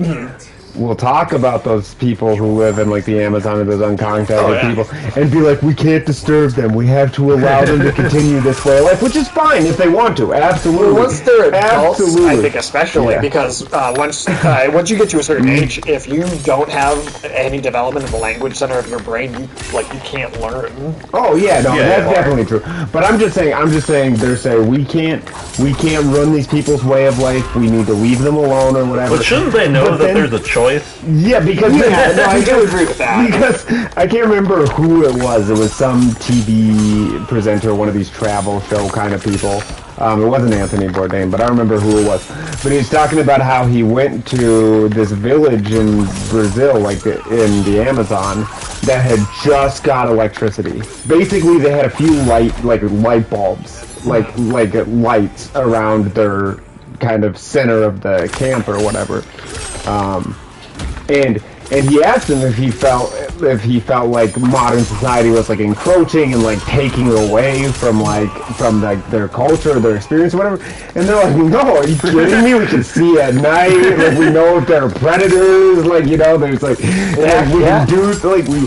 And it's like okay, yeah, maybe that is just selfishness on our part. I'm not saying we could force them into society, but the idea to be like, oh yeah, these people should have to live the kind of uncomfortable lives of the past, so that we can be like, well, I agree with that. Well, I would say in the particular case of that island, though, it's very they do not want us. That's the thing is they have to be interested. We cannot. We got to leave those people alone. Well, I think I think a lot of people mistake the showing someone like modern life and allowing them to pick from modern life whatever elements they like. Like people confuse that with destroying these people's culture. Right. Yep. And there's certainly some crossover there because you do have plenty of people especially in South America who are going around trying to force the tribes and shit to, be like farm workers and shit. They need a good conversation from a pacifist. I think that pacifist would be dead very quickly. Yeah, I think the one of the people that went was was this he's a missionary. He was like a Christian missionary or something. Obviously trying to go in peace, maybe those people are annoying, but obviously with good intentions, but yeah, no, I didn't give it two shits. He was dead on the beach. Yep. He didn't even make it. No, they just killed him. No, they just killed him. I think they might have mutilated the body, but they just killed him. Yeah. Yeah, I don't think they're not cannibals as far as I know. They're just. I might have said that earlier, but I think that island is actually big enough that it should have some wild, decent sized wild animals on it. Yeah. Usually, the cannibalism comes from the fact that there just are not other good-sized meat it comes out animals. Of survival necessity. Or just a desire for meat, the substantive. Well, there was that one period in China. Yeah, there was that weird period of China with cannibalism economy. Yeah, the cannibal kings and shit. That's pretty crazy because that's the only time period like that I even know that of. We know of. Yeah, there probably have been others, but that was human beings were actually treated as cattle and traded as food stock. But the weird thing is even rich people. Yeah, that's soil and green shit. Yeah. Well, but even if you were rich or at the head of the country, you could theoretically. You could still be someone else's food. Yeah, you could still be considered food depending on what the trade was, which was that's just bizarre. Mm-hmm. Yeah, because usually, it's cannibalism has almost always historically come out of crisis. There probably was some kind of food crisis that led to that culture. Yeah, sure it was. Yeah. collapse in like the animal population or something. Maybe like some that. sort of pandemic that wiped out the pig. I mean, like China has always been dependent on the pig, like an animal. Like that's the pork is the primary protein in China. Most of Asia, really. Mm-hmm. How can you be sure? Because it is brewed from freshly extracted. Yeah, that's a little silly. Couldn't be more potent.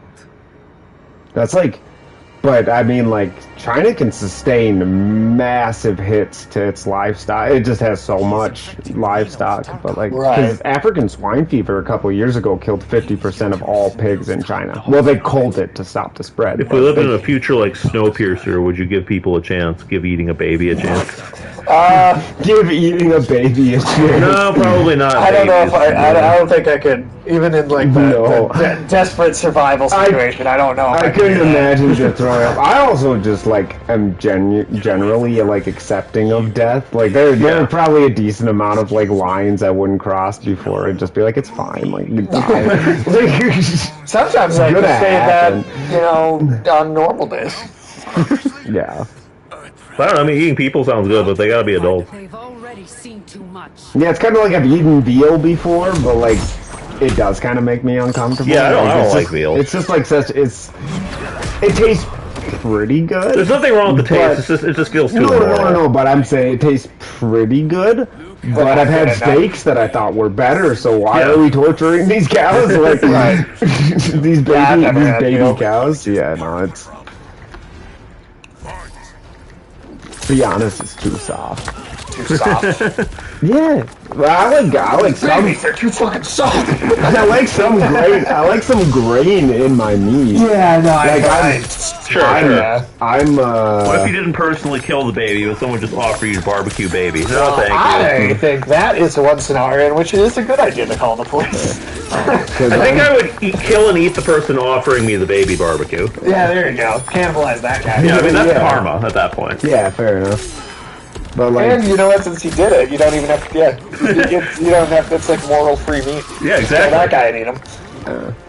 But it's like, I mean, the two best steaks are the ribeye and the filet mignon, and I would definitely always take a ribeye because filet mignon is like. Yeah. Like it's mush. Like people are like, oh, it melts in your mouth, and it's like it's already melted. It's like melted. It's like somebody chewed it for you. Like. That is one of the characters I have not tried playing as at all yet. I like the outfit, yeah. Yeah, I like this design a lot. In the past, Raiden he's just been more of a ninja. Yeah. I think he's a zoner. He's very much a fully ranged kind of zone character. That's a character that can be very tricky to play.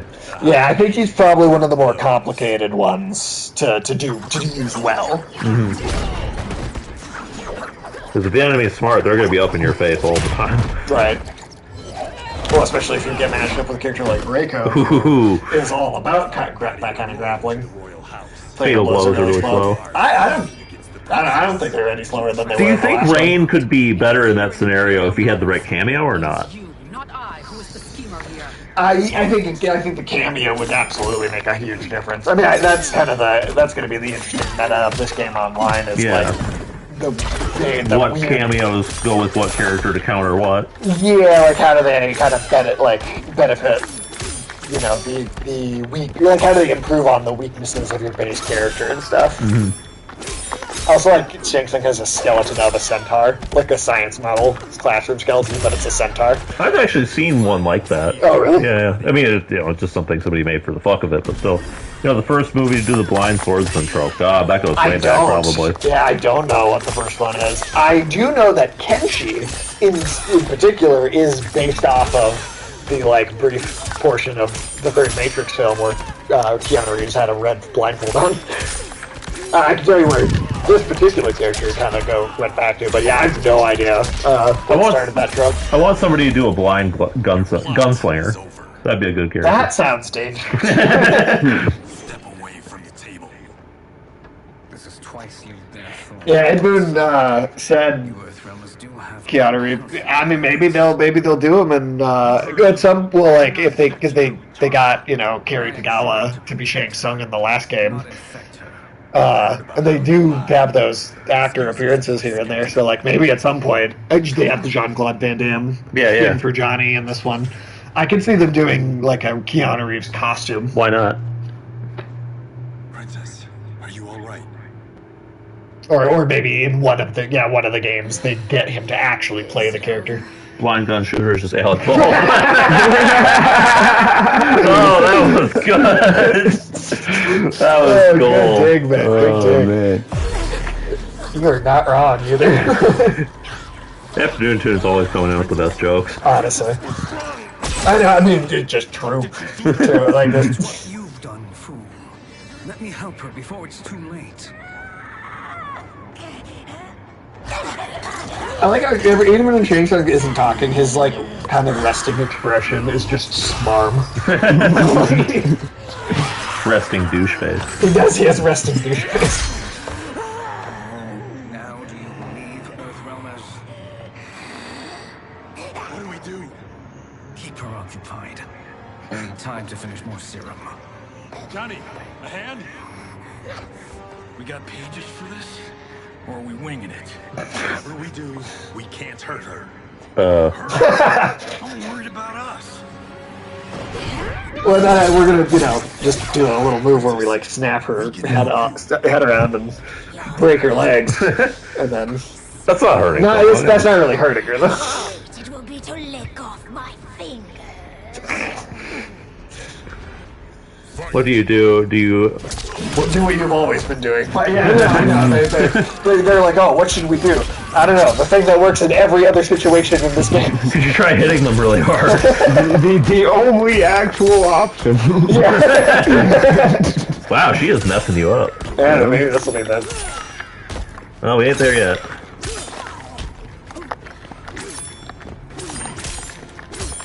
Tenchi is a little harder to use, and I don't have well, his you're doing pretty spirit good moves now, yet man. either. Yeah. Now you got this. Nice. There you go.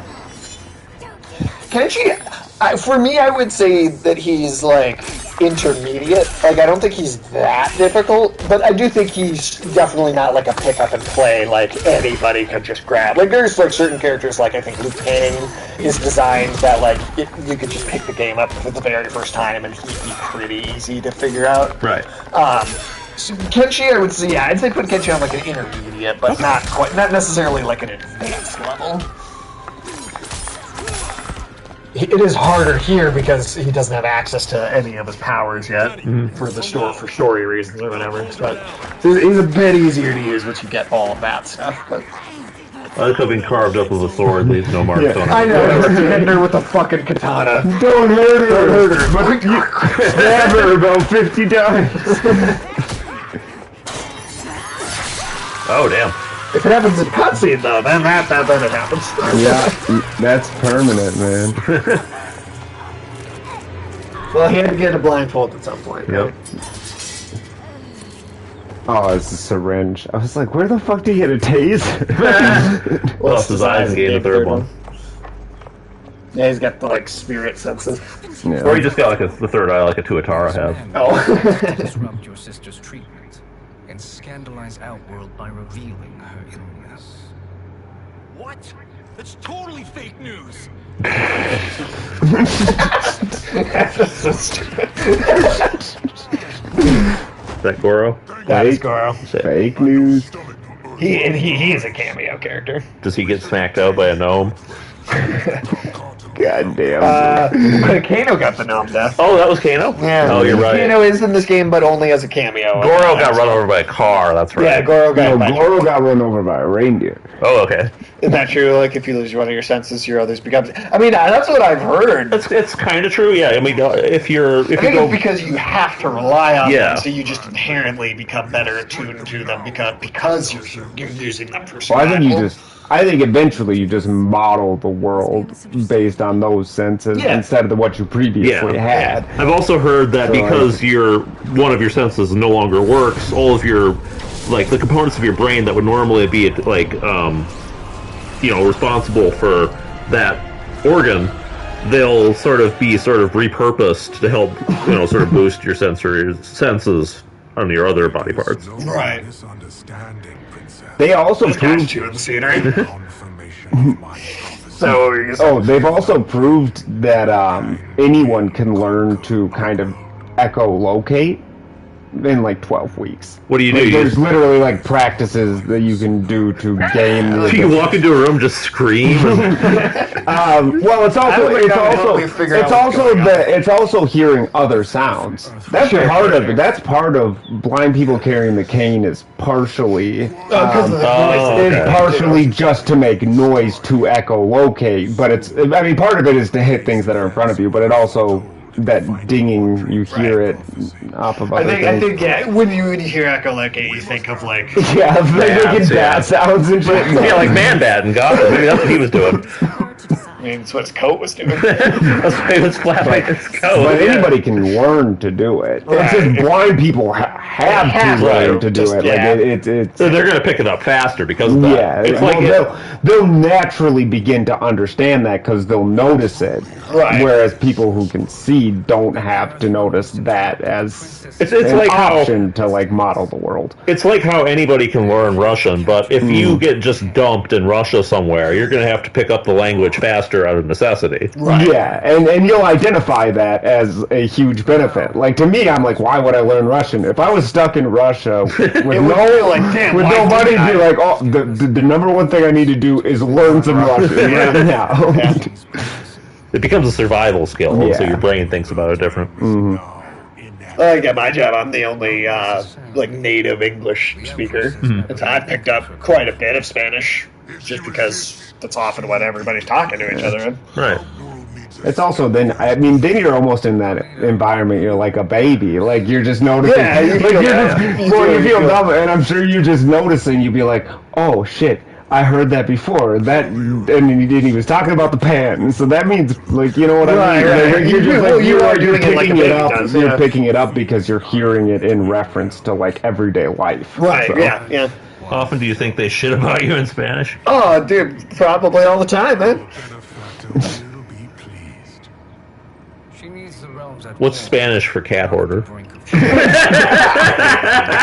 Mas gato!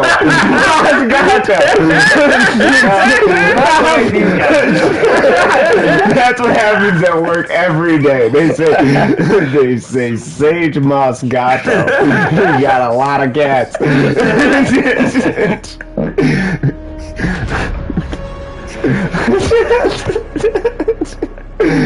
Holy shit. I mean, not that was an impressive thing to say in Spanish, but I'm glad that I could pull that out of my ass. No, they're all nicer than these two. Trust me on that one. There's ribbing. There's ribbing, for sure. For sure. Yeah. There's ribbing wherever you go. Yeah. It's just sort of a natural thing. It's almost all I turn them guys, inside out. and they're all like... God damn it. That's good.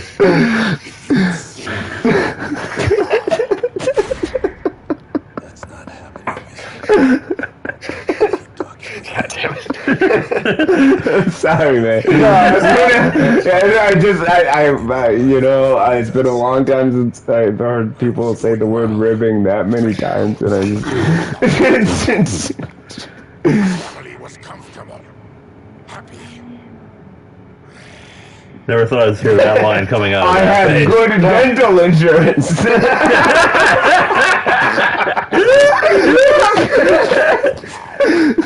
I think it's in your place. Yeah, I don't know. They because they said it's hard for it to... Is it possible somebody poisoned her with her food or something? Well, my theory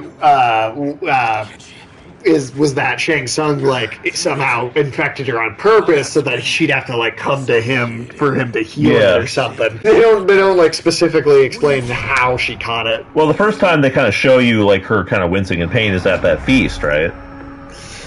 She is, but then it's when they're in the room with the mother, Cinderella's like, if you hadn't, blah blah blah, gone out alone that night or whatever, and it's very nebulous how long ago that was, and then they never go back and kind of explain it exactly. What if it's just like COVID in this world? Well, if COVID was that, I think we'd all probably... We'd all beat our cotton? Yeah, Yeah, we'd all look like that. What? You're saying what happened? If COVID did that to your face? People, yeah. Oh my god, I'd mandate masks right away, dude. I'm like, I don't want to look at that shit. We don't be fucking goblins, basically. He's just to get a vaccine for it. Yeah. So then maybe the vaccine would do that? Yeah. And be arguing over like, well, you know, I've got 6-inch teeth, you've got 12-inch teeth. Vaccine-induced Glasgow smiles are less severe than authentic COVID infection Glasgow smiles. A Glasgow smile. I've heard that the stereotype of British people having the worst teeth is actually Polish people. Yeah. You told me about that. How, what was the full thing again? Because there's like a stereotype about Polish people that actually applies to British people, but not were the Polish. dumbest people in Europe. Yeah. And the Polish people had the worst teeth. Yeah. But Polish people were also some of the smartest people in Europe. Well, the stereotype... And the that British had some of the best teeth in Europe, yeah. Yeah, the stereotype was the British had the worst teeth and that the Polish were the dumbest. But you actually flip those things, it's closer to real life. Yeah. Yeah. The British ended up being the dumbest in Europe and the Polish the smartest, but they had the worst teeth. Who knows how generalized those statistics are, but... Yeah. I don't know, when you see the surveys coming out saying, like, and a significant number of British... Are the British the most inbred?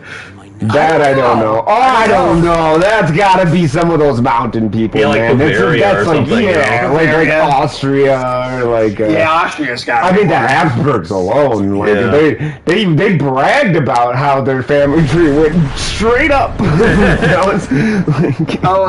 It's not coming up just yet, but they actually do a joke we came up with. Really? In here at one point, something for Kane that we. Okay. Except as a full-on Kane moment. They begin with your vivisection. I'll use your harvest. You know, like. The process is fatal, of course. Sorry, what were you gonna say? You know, the whole intermarriage thing is actually a wealth preservation strategy more than anything else. Yeah. It's primarily the reason they do it, and it's like just the money doesn't leave the family. And it's like, oh, damned the horrible birth defects. And but that's really what it's about. Is about not splitting the money between more families or whatever. Yeah. Google says Pakistan. Really? Okay. I'm not sure.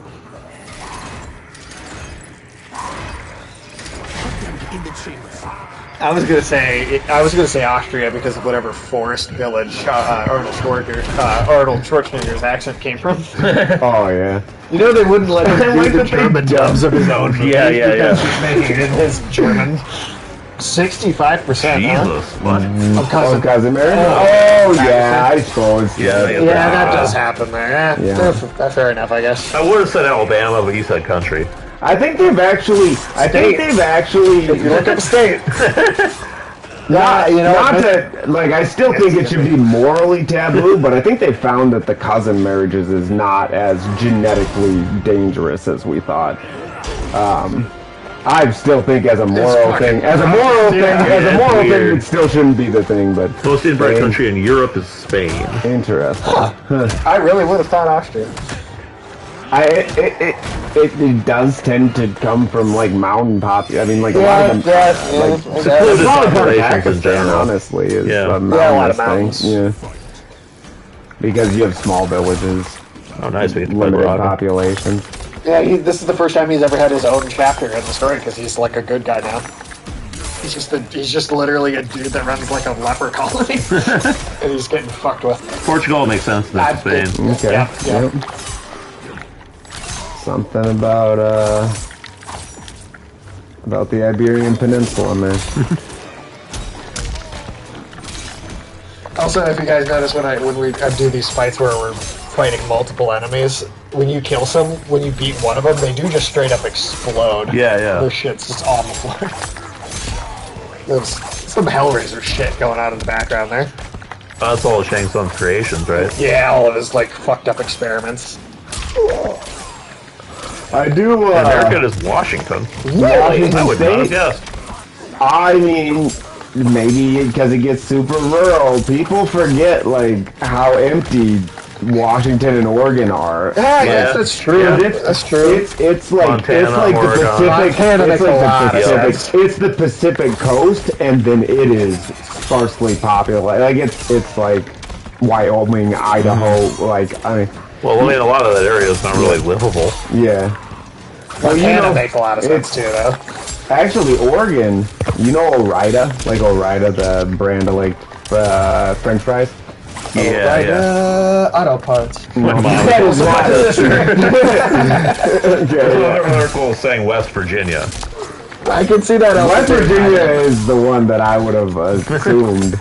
Or Alabama or something. I don't know, maybe I'm just stereotyping people, but... I would have guessed Mississippi. Mississippi 3. Kentucky 2, Mississippi 3. That region generally has some of it. Yeah.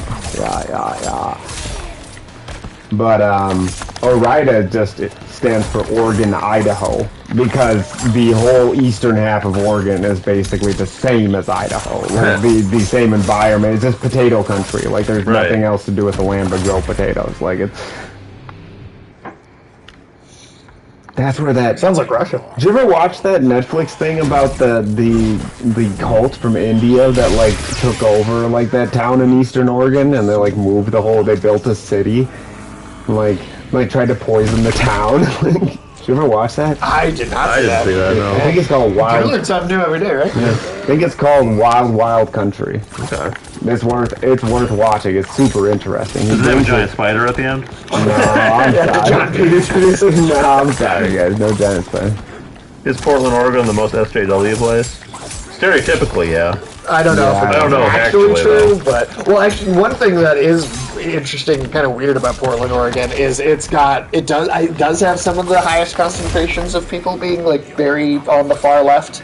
In Seattle, yeah. In Seattle, but the thing with Portland, Oregon, is there is a lot of kind of rural country in the immediate area, so it's also got some of the most right wing populations of people. Well, the Pacific too, so Northwest is historically like where far right, like the far right groups have been the most active. Idaho, Montana. Washington, Montana, like that kind of area. Well, it's interesting because, I mean, those people are so politically extreme that when they exist in closer proximity to each other, I think they make each other more extreme. Yeah, sure. I mean, yeah. Well, they're clashing, and it's also like you have to consider: is it convenient for the groups of people to like get close enough to each other to fight?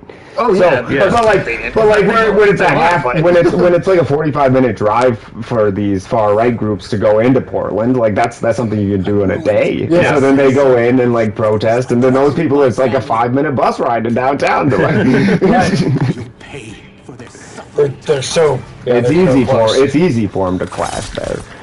That's the only reason I think you hear about it so much more. I think San Francisco is the most.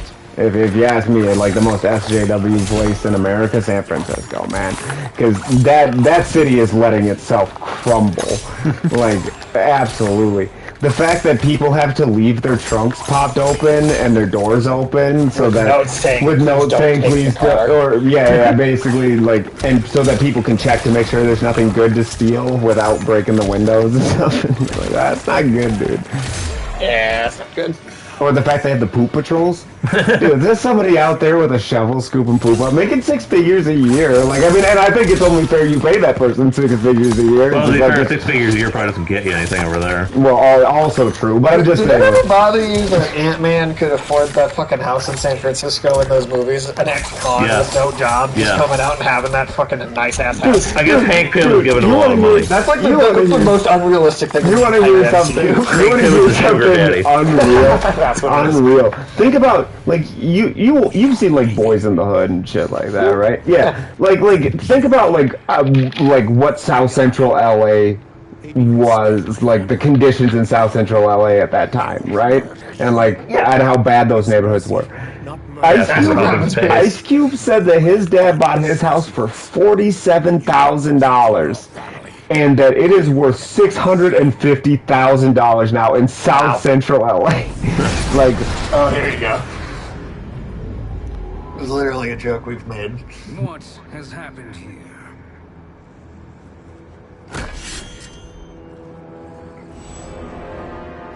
Sizoth, you fool. That's insane inflation, yeah. Mm-hmm. Dude, that's over 10x. like, in like 40 years. Yeah, that's crazy. Or I don't know when his dad bought the house, but still. The dollar's lost like 97% of its value since like 1970. Smarmy. Sizoth, I'm reuniting you with your family. They're dead? Many moons ago. Literally, it's like, oh, I killed them years ago. You've been working for me this whole time, but... We gotta get out of here. Use the handle, bro. The door must have sealed when the gas was released. Have you tried pulling it? Test your might. There's the handle right there. It must, I don't know, it's blocked, I guess, somehow. It's been sealed. I don't know what that means, and what by what, I guess. Yeah, is there like saran wrap on the other side? Keep the freshness in? Probably just a big wooden beam in the middle, but... Follow me. This way. Doesn't really sound like it would seal it. No, it wouldn't. What? Shang Tsung finds you, he'll kill you. Look at me, Cage. I'm useless. Don't risk your lives to save mine. Hey, you are not giving up. The Tyra need you. Remember? We are gonna get back home and figure out how to help you. Well, his eyes are gone, I mean...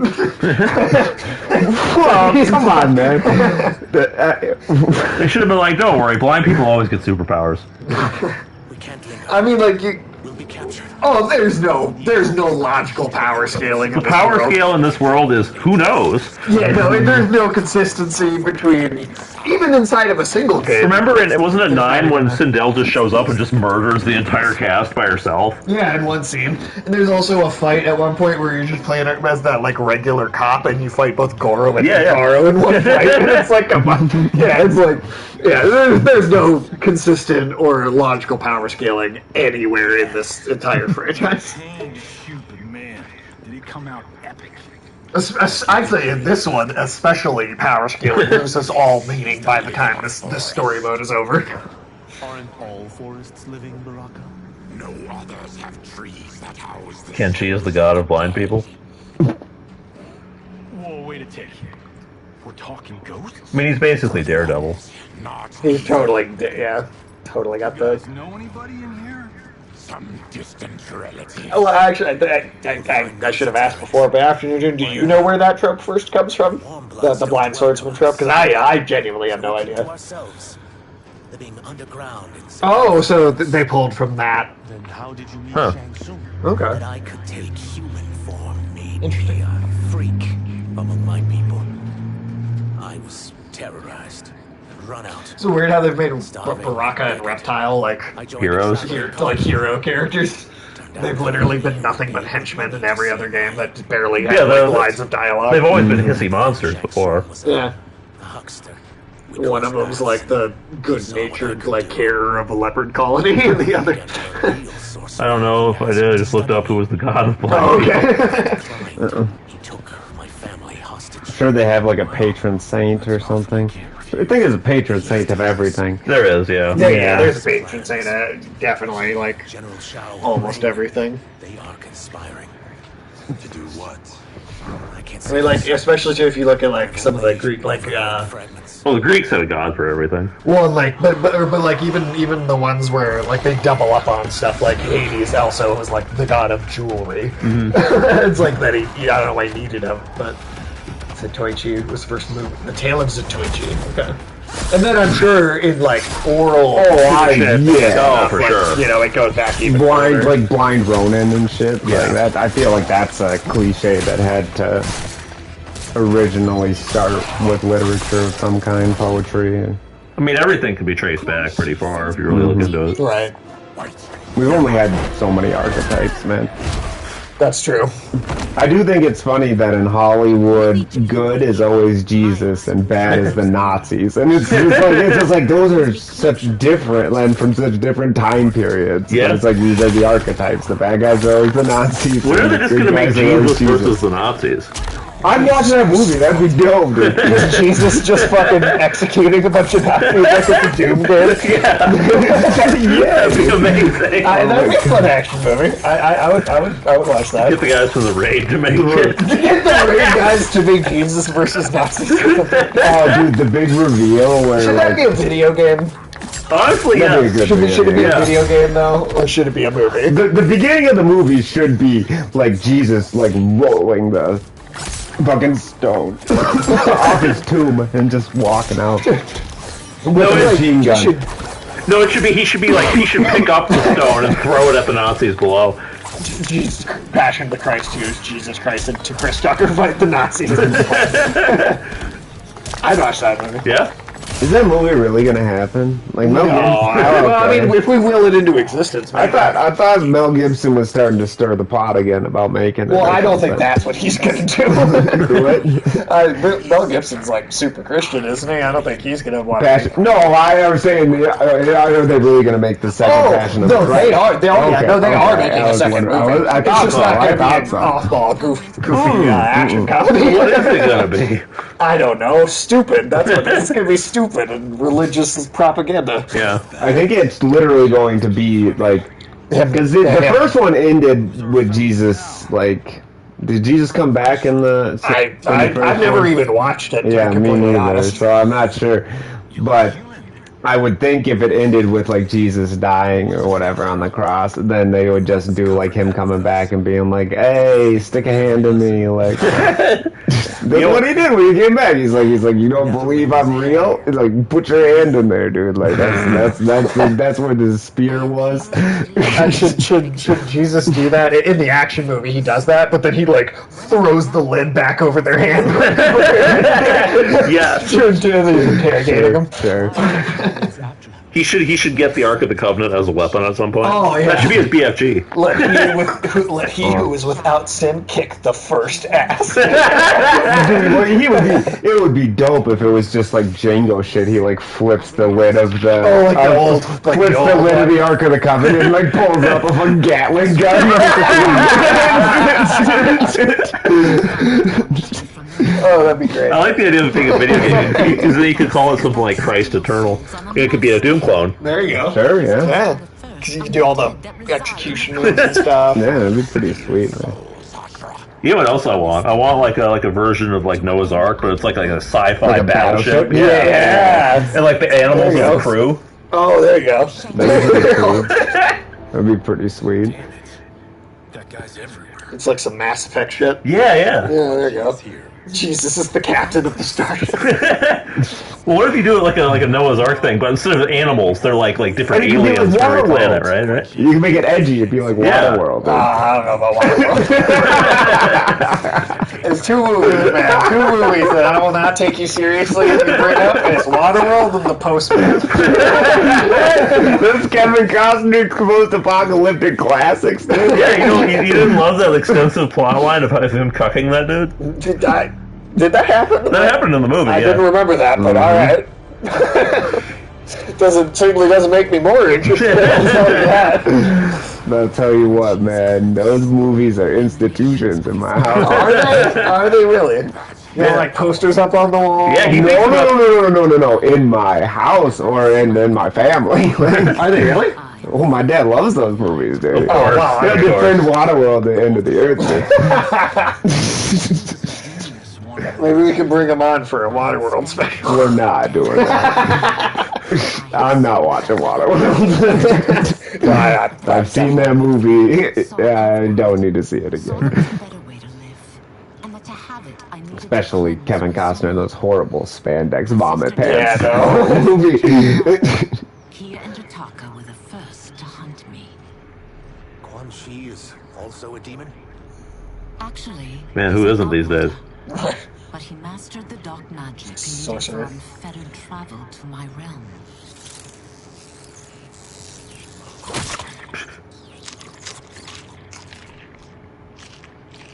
idea how he buddied up with Shang Tsung? I mean, you had to expect that from him, right? You'd think he'd want to turn into his lizard form to eat the bug, though. It's more suited to it. Yeah. Well, I guess say if he's shapeshifting, I don't know, this is like... His tongue is still a lizard tongue, though. Yeah. It might make him pretty popular with the ladies, I guess. There have been... I've seen a lot of people online posting videos about how hot Reptile is, and I'm not kidding. There you go. There you fucking go.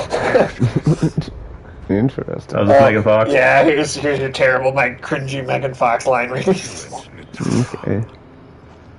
I need yours as well. Quan Chi is hilarious, though. I've always liked Quan Chi. I think he's at his most ridiculous in this game. Oh, good. I love him ridiculous. Proof that you'll deliver. I like the design. Visually, she looks good.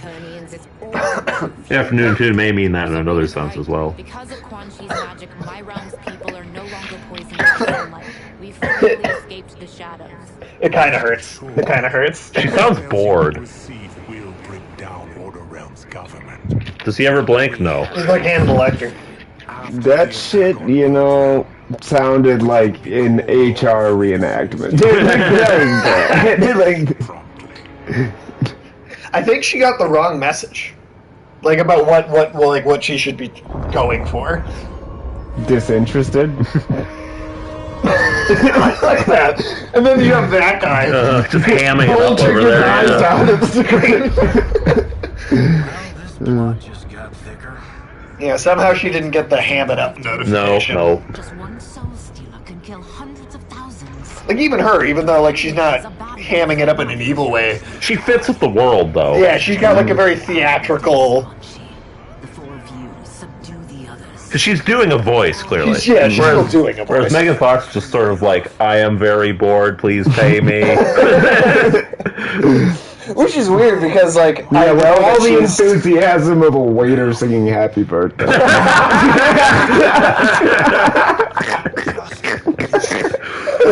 That's accurate. That's very accurate. It's so sad when they bring them all around the table and they're like, "Happy Birthday." Some people aren't just are good voice actors. That's true. Yeah.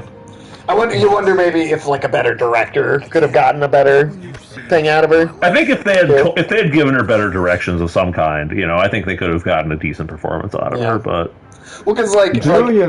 Go ahead. No. I was gonna say that I don't think that Jennifer's Body movie is good. I actually think it's quite bad, but it was like bad in a way that was funny, and I was like, could she not at least do that? What's MGK? Machine Gun Kelly. Oh, okay. You gotta give Eminem the fact that he can still write battle raps because. I don't know, man. What about that Venom song? No. He's pretty trash, but he still comes back hard at people who come at him because he dissed Machine Gun Kelly so bad. Machine Gun Kelly either. Like anyway, right? People find him super. Like no, I mean Eminem pretty much did that to him. Oh really? Like, yeah, he had to. He's basically not even a rapper anymore. He basically had to leave the genre. Oh wow! Was that really? Bad? Yeah. All right. That was always what he was best at. I just don't know what happened to the rest of his That music. blade's enchanted. Luckily, she's only in like 2 scenes in the whole game, so. We can't help what we are. We can't help what we are. It's bad. That doesn't make us evil. She's also like working with other evil like. I know Megan Fox can do better than that. Yeah. These cameo characters involved in the story? No, well, like, you do have the cameo mechanic in the story, but it's often, like, it's other characters. It's not characters that are even cameos in the actual, like, main game. It's, like, story mode specific cameos that you can't use outside of the story. Megan Fox is acting so little that it feels malicious. Like, yeah. Like, you know what I mean? Pissed her off another realm. Yeah, or her agent, like, signed her up for this and she didn't want to do it or whatever. Or she wasn't getting paid enough. Like, what happened, Yeah, I she felt like she was too good, but, like... Well, see, that's the weird thing, is there's actually interviews with her going back to, like, 2008 where you can, like people ask her, like, what are, like your hobbies, like, outside of acting, and she will literally be like, Mortal Kombat, and she'll, like, start talking about, like, specific technical elements of the gameplay, and I'm like, okay, so I know that she likes these, So why wouldn't you try harder if it's something you're into? You know? Yeah, I mean, that's... So that's part of why I wonder if the director was just, like... I don't know. But then, were they, like, super rude to her or something? Like, what happened? Yeah, like something... I don't know. Also, why do they both have high heels?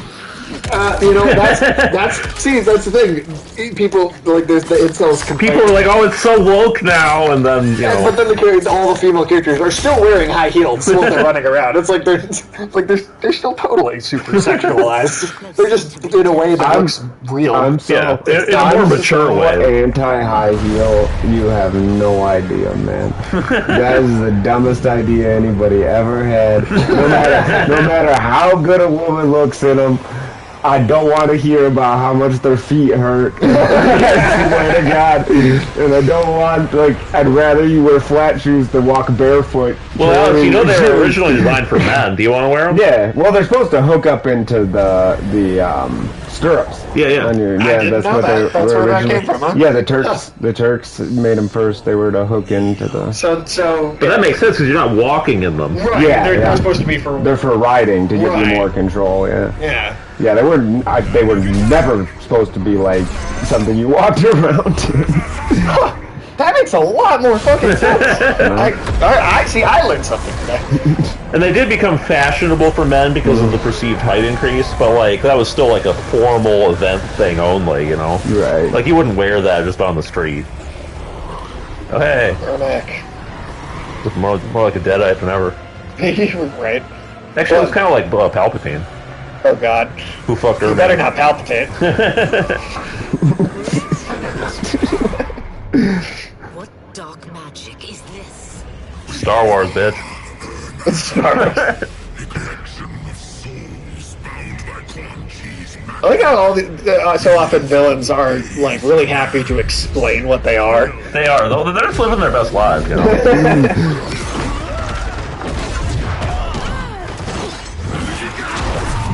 They go with the gibberish sound effects in the background still. I thought you'd never ask. I prepared an exposition for you.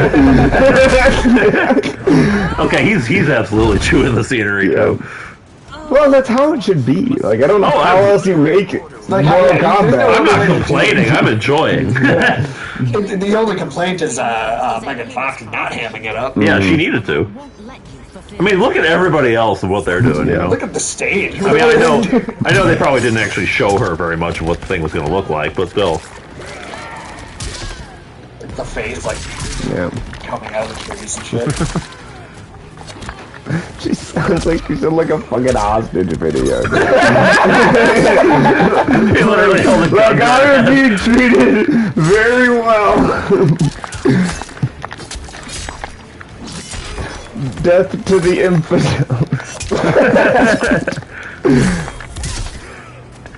Al-Qaeda says, glory to Outrealm. Al Quesadillo. So it's reading it wrong. This is doubling. It does. It sounds like she got, like... One of the terrorists has to take it out of her hands and be like, no, read it with passion. That was nice.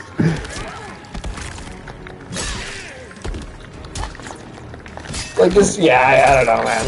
Yeah. I gotta run to that. Oh, no worries. Have most of the characters in this game mostly been seen like once or twice? I don't know. I feel like a fair number of them have been in plenty of games. Yeah. Not all of them, obviously, because there's a bunch of characters they rescued from sort of the dark age of Mortal Kombat. There is definitely like a... This game is the first game in a long time to show like quite a few characters. I'd say still over half of the total like roster is still characters that are fairly regular. But there is quite a few that haven't been around. Like this chick. Yeah, I don't even know who the fuck she is. She's pretty badass, honestly. I like she's a character that existed in the kind of the 3D era games like 6 and 7, and the character design for her, it was okay. It wasn't like bad, but it was generic. It just didn't feel like it had that much going on. And I think they completely fixed every issue I would have had with that character and totally saved that design. Or how about Motaro? I mean, when was the last time we saw him? He was in 9 in like cutscenes, but in like took no part in like gameplay. Yeah. The last time he was in gameplay at all was 7 had him, but they gave him 2 legs to make him playable. I don't even know if I count that. Yeah, it was stupid. That was like his persona, basically. And other than that, he had only really been in Mortal Kombat 3, so which is going all the way back to the arcades. Wow, that's a long time ago. Yeah, I mean, obviously Baraka's been around, Johnny Cage has been around. Liu Kang, Sub-Zero, Scorpion. Quan Chi, I feel like, has been, he's been in them. He was in both 9 and 10, so he only left out on 11. Yeah. It's like the only game he's been missing from. Same with Ermac. Ermac was in 9 and 10. So he only sat 1 game out. Ashura sat, the last one she was in was 7. Right. So she sat a lot of games out. Like, so it was like that, like Ashura, Havoc, Lime, Man, Ermac is kicking ass. Nitara. All of those have not been playable in 17 years. That's crazy. But they all kind of sucked before. Yeah. Like none of their design. Havoc actually is maybe the one exception. He was actually pretty cool even back in the day. But like Ashura and Natara's designs just were not that interesting looking before. Havoc does go with a goofy name though. He sounds like a G.I. Joe villain. Which one? Havoc. Oh, Havoc. Yeah, a little bit. Well, I think when you look at like his visual design, his face hasn't been fucked up yet, but he's literally like a zombie god of like a chaos world, and so his name being Havoc, I do feel like I feel like it fits. It's cheesy. I'm not going to try and argue with that. Oh, he's got a talking sword. Oh yeah, the sword always honestly talked to him. I guess they just never really showed it in the story before. Okay. But it was always like supposed to be what it was doing. So is that how he actually fights? Like, he doesn't have any extrasensory abilities. The sword's just like, no, to the left! Has that ever been done in anything? Because that would just actually a bitchy-ass sword with a blind swordsman? That would be funny. That'd be a good take on the blind swordsman trope.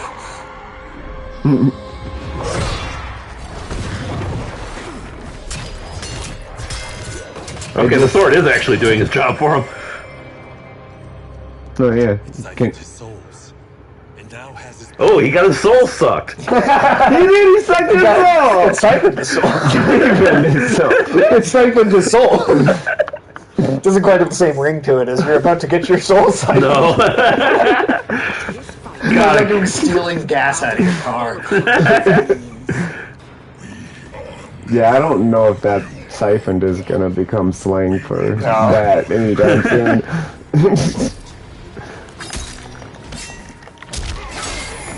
Maybe siphoned by itself, like if you tell somebody, hey, I went to the got siphoned. I went down to the fucking truck stop and got siphoned. That sounds like one of them gas guns. That's what they'll call them. Not lot lizards anymore, they're gas guzzlers. Yeah. Go down there to get siphoned. Do you think Reptile, given all those people that are horny for him, could have a promising career as a lot lizard? Oh, absolutely. And he'd literally be one. Yeah, people are like super into him right now. Yeah, Reptile in particular. I have seen a lot of videos. Please tell me that they're obsessed with this human form. And then it's it is the human form. Yes, I will say that. The Zoomers, they like the face tattoos. I don't understand. That's not going to serve them well in the career world. What? No, they won't. Is that really popular with decent amount of like celebrities and people that I mean, it's different, I guess. Yeah. It's the whole bad boy thing, like. I feel like it's not anymore. I feel like tattoos are so mainstream. Face tattoos? Well, maybe not face tattoos. No, I was saying face tattoos. Is it that it's the face tattoos? Other tattoos? They're not hardcore enough, so you gotta have the face ones. Okay. Like how are you? I guess that escalation does make sense. How are you supposed to piss your mom off unless you're bringing home MS-13 for Thanksgiving?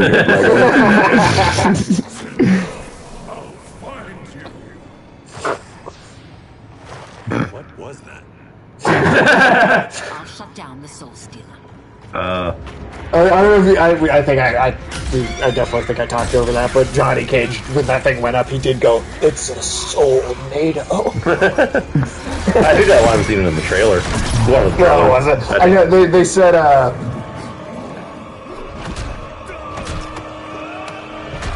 Oh, that's weird.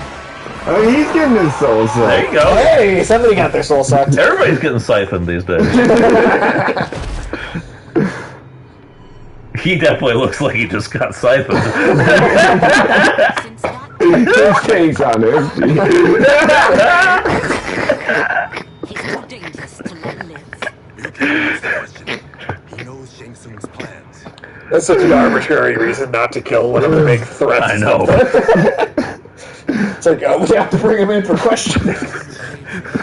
Like, yeah, okay, thanks, RoboCop.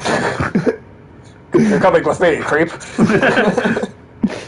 Well, I mean, to be fair, Mortal Kombat is so ridiculous. Yeah, RoboCop. Yeah. Don't forget who gave it to you, Takahashi. I won't, Cage. Sometimes I wish, though, we could see some of the horror characters in like the same game as each other. Like Freddy was only in 9 and Jason was only in 10, so like you could not have a Freddy versus Jason, which is so disappointing. Matchup.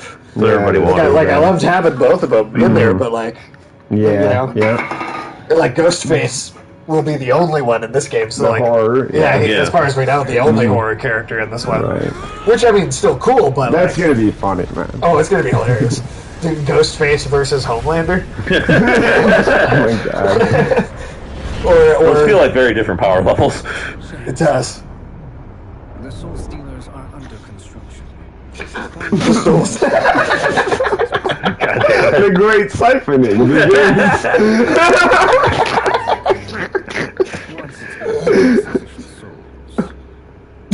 Conceived a plan to break the Lin Kuei away from Liu Kang. Instead of defending Earthrealm, they will be trained. God, he looks so smug. It's perfect. I think they learned from the Kerry Tagawa actor in the last game. Like, even though he didn't come back, they definitely like figured out how to do this character, and like it's absolute best. So funny. The Soul Steal is under construction. Come on, man. Like, that is the best scenery change. That's like some Red Alert 3 shit, you know? That's like some shit like a 5th grader like writing it. It is though. and then he uses the Soul Stealer to I always say this, but Mortal Kombat is like someone dumped like a box of toys on the ground. Yep. And just just threw them all together. They're all from different things. Yep. And you just mash them together with and you might string some logic along, but it's just an excuse. Yeah, exactly. Like kids playing, like. Yeah. And I love it. It's earnest. It's earnest about it. Mm-hmm. And that's what makes it so funny to me. Yeah. Ernest goes to camp, man. Again, I think we actually, it was one we talked over earlier, but the first scene Quan Chi showed up in, the break at the end of the cutscene was him going, and then he will turn us from serfs into scions.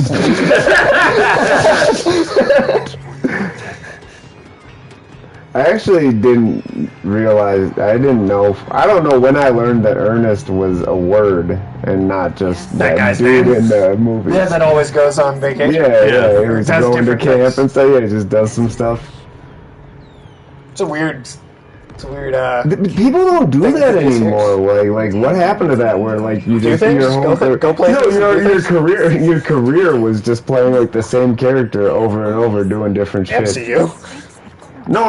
But I you know know what I'm it's talking different, about. but that's like I feel like the modern incarnation of it. I suppose. Is the like superhero franchise. I'm just talking about there used to be like actors who played a character and they'd play him for like 25 years doing like straight to VHS movies. Like, well, yeah, definitely on that like budget level. I don't know if that. well, I happens mean, yeah, like Ernest goes to camp or whatever. They had all the like, and there's some dude named North or something. North.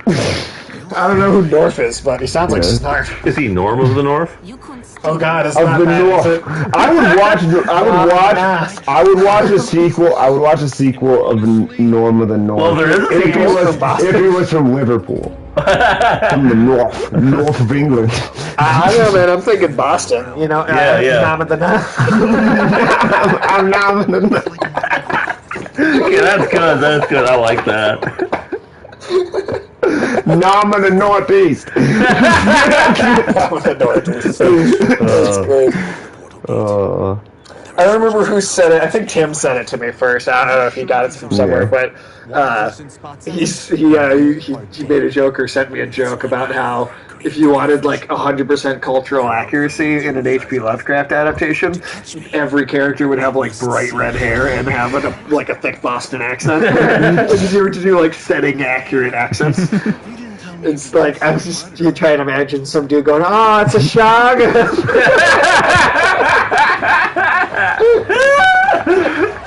See, that's why those fucking monsters don't even notice humanity, is because they don't want to notice the accents. Yeah, they don't want to listen to that. Like just a guy running in terror, going, "Ah, it's a shog."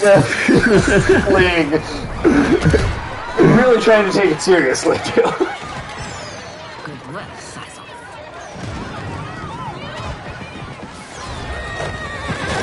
We're witnessing horrors beyond human comprehension. We're witnessing horror.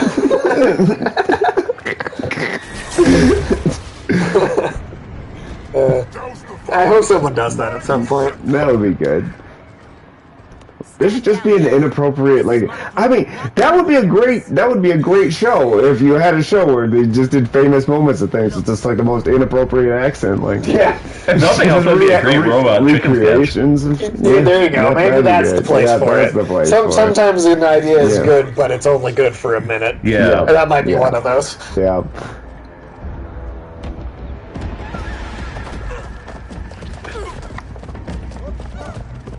Doing whatever Shotgun says. I mean, I feel like people only cast, set anything in Minnesota for the benefit of how goofy the accent is. Oh, yeah.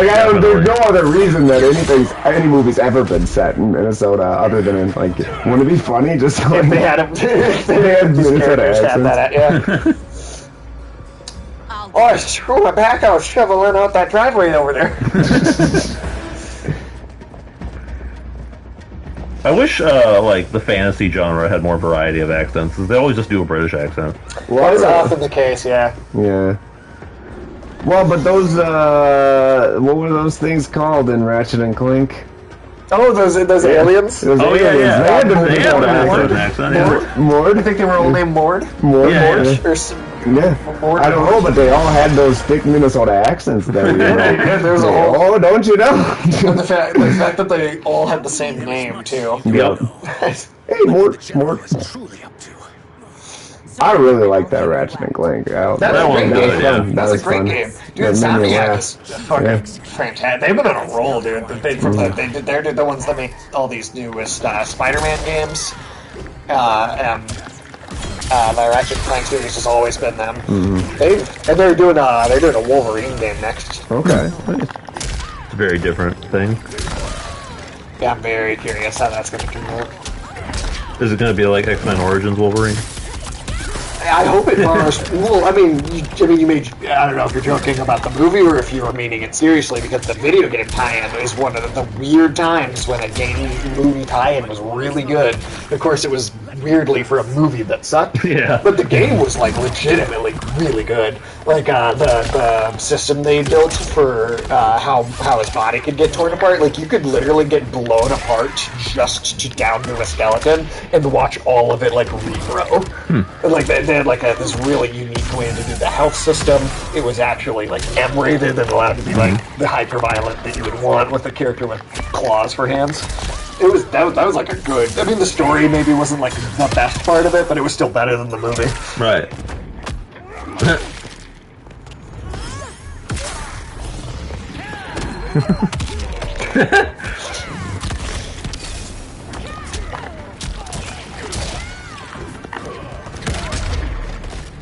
Nice. I've spent the most time playing as him so far. For disturbing Sundo's peace. Ludicrous. Princess, no. You could be hurt.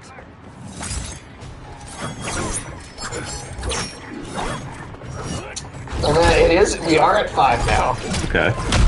How much more of this do you think we have? Well, I was thinking, so we started at 2:30. Do we want to go to 5:30? 5:30 is fine. Yeah, we can do that. All right. And then I think that'll be a pretty solid halfway point. Okay. Time to explain them. Yeah, definitely, because I think we're on... Does it say what chapter we're on? We were on 7. 7? Okay. Yeah. So I think there's 15 chapters, so if we beat this one, I think We'll that's be like past the halfway. Yeah, I think that's a perfect halving. Perfect. Yeah, let's do that. Are they all about the same length? Some of them are longer than others, but from what I remember, I'm pretty sure we're roughly right around. Yeah. I think the very last one has the most fights, but it's also got like the shortest cutscenes in between, so okay. I think that kind of balances out.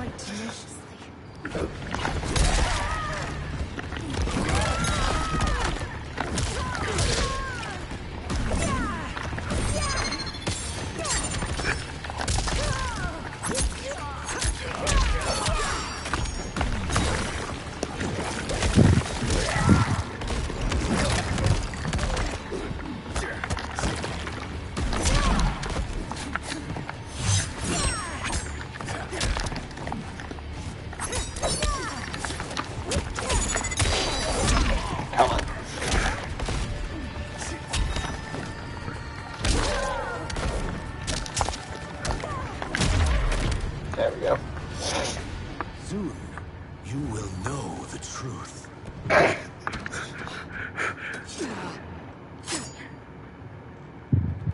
Who's that chick? Take the princess and go. So in Mortal Kombat Trilogy, Mortal Kombat Trilogy was kind of like almost like a complete edition of Mortal Kombat 3, where like you could play as all the bosses and stuff, and they had like some extra characters. Right. And on the, I think it was on like the Nintendo 64 version of it.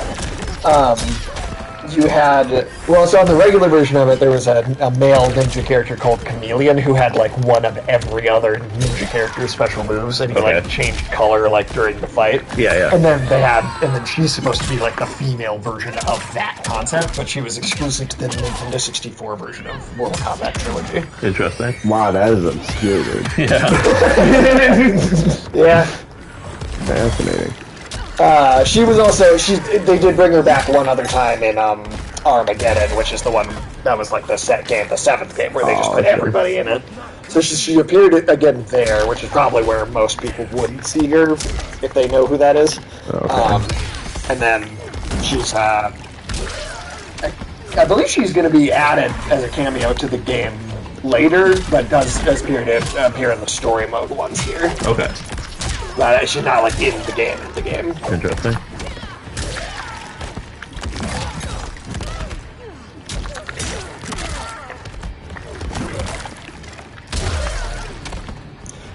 He's making some gross noises, I do have to say. I wonder if that's what they like. Oh God, I hope that's not what it is. Oh no. Somebody just edited together all the noises in a certain way. Oh. Just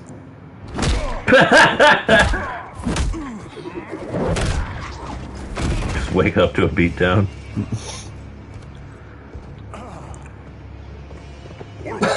Worry only about the Earth rebels. This is one of my movies. You get saved by a plucky comic sidekick.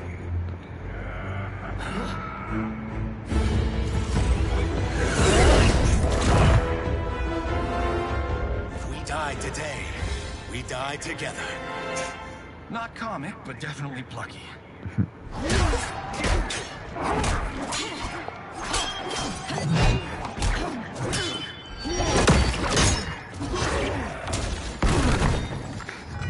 I do think it is the coolest reptile's ever been. Definitely. Well, he's always just been kind of like get killed pretty quickly sort of villain in previous games. Yeah. Well, and also design-wise, because like he was just like a human ninja with some reptile part, like face, basically. Yeah, and even then it was like only when he took his mask off for a fatality at the end. Yeah. And then they like made him just a walking lizard for quite a few games, and I didn't really like that very much. But like this kind of shape-shifting thing, I feel like that's the most fully realized I feel like he's ever been. Well, it gives the most interesting possibilities for what kind of moves he can have. Yeah, definitely like a lot of different. Like Shang Tsung, you can like shapeshift back and forth between his like young and old versions, just in one moveset. But then it changes like all your moves too, and so like you have like almost 2 whole play styles in one with him. Plus, he's like one other character with a lot of like projectiles and zoning kind of.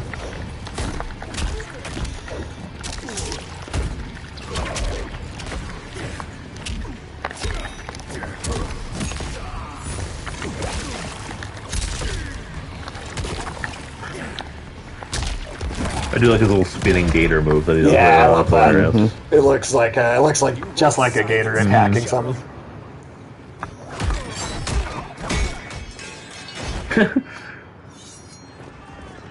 So well timed. Hey. Centaurs look really silly when they run. They do. It's a stupid fucking idea. I'm sorry. It's a dumb fucking idea. I think they can be cool. I don't.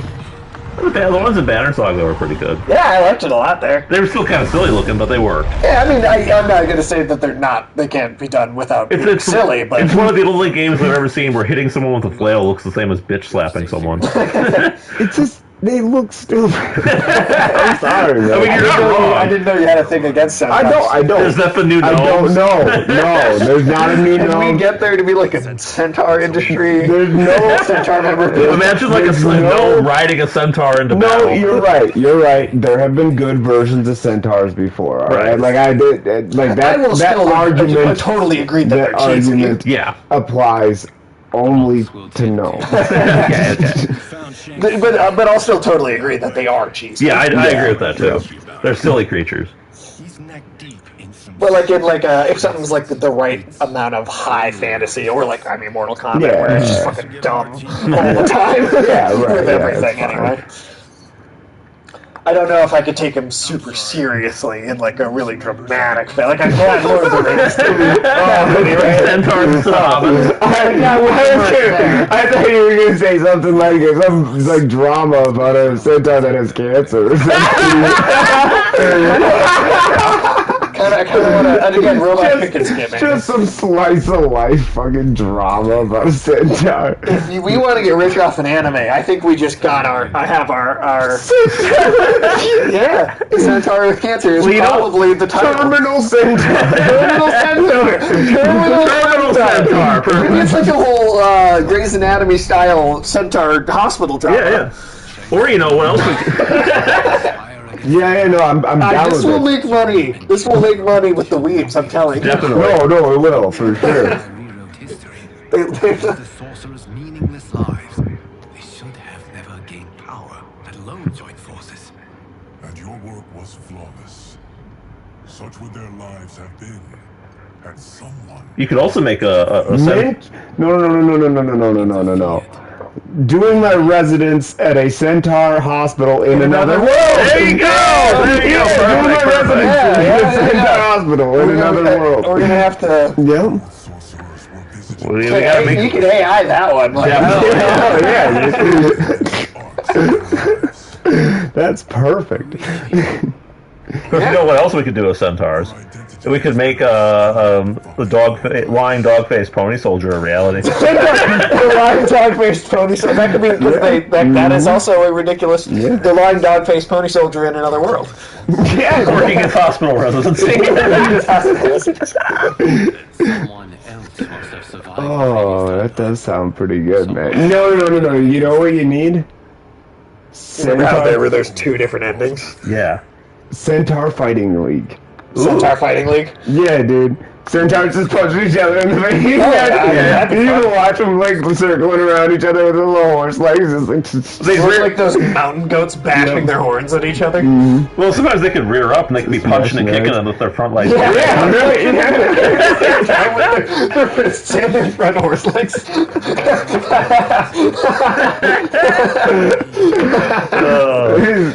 love that. I love that. That's amazing.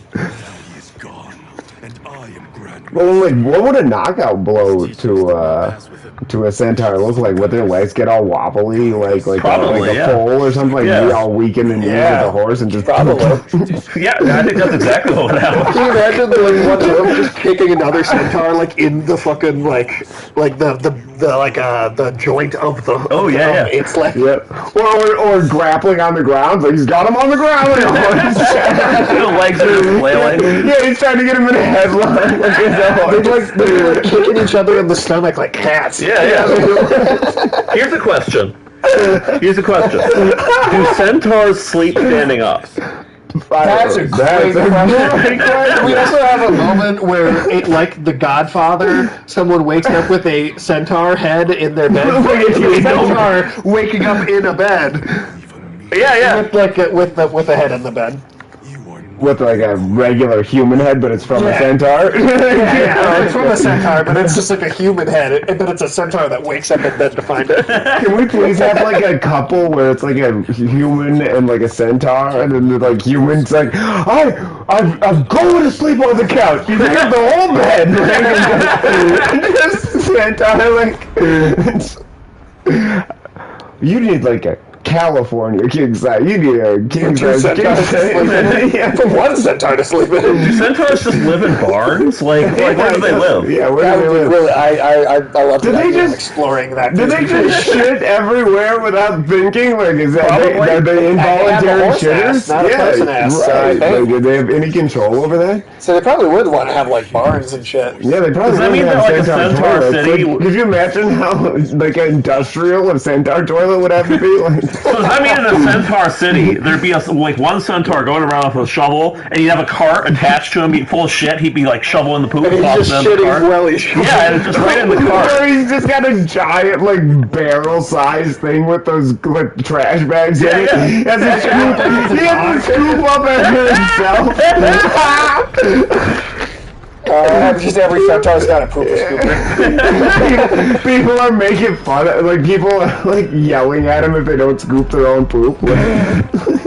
See, this is why centaurs probably aren't in that many stories. Because, like, when you think about them logistically, it all falls apart.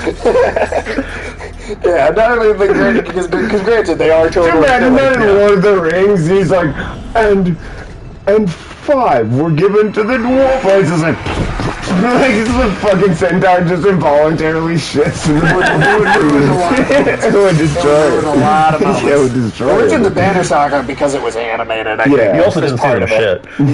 They just kind of didn't do that. I mean, you don't see things shit like anybody shit in things. Yeah, no, usually not.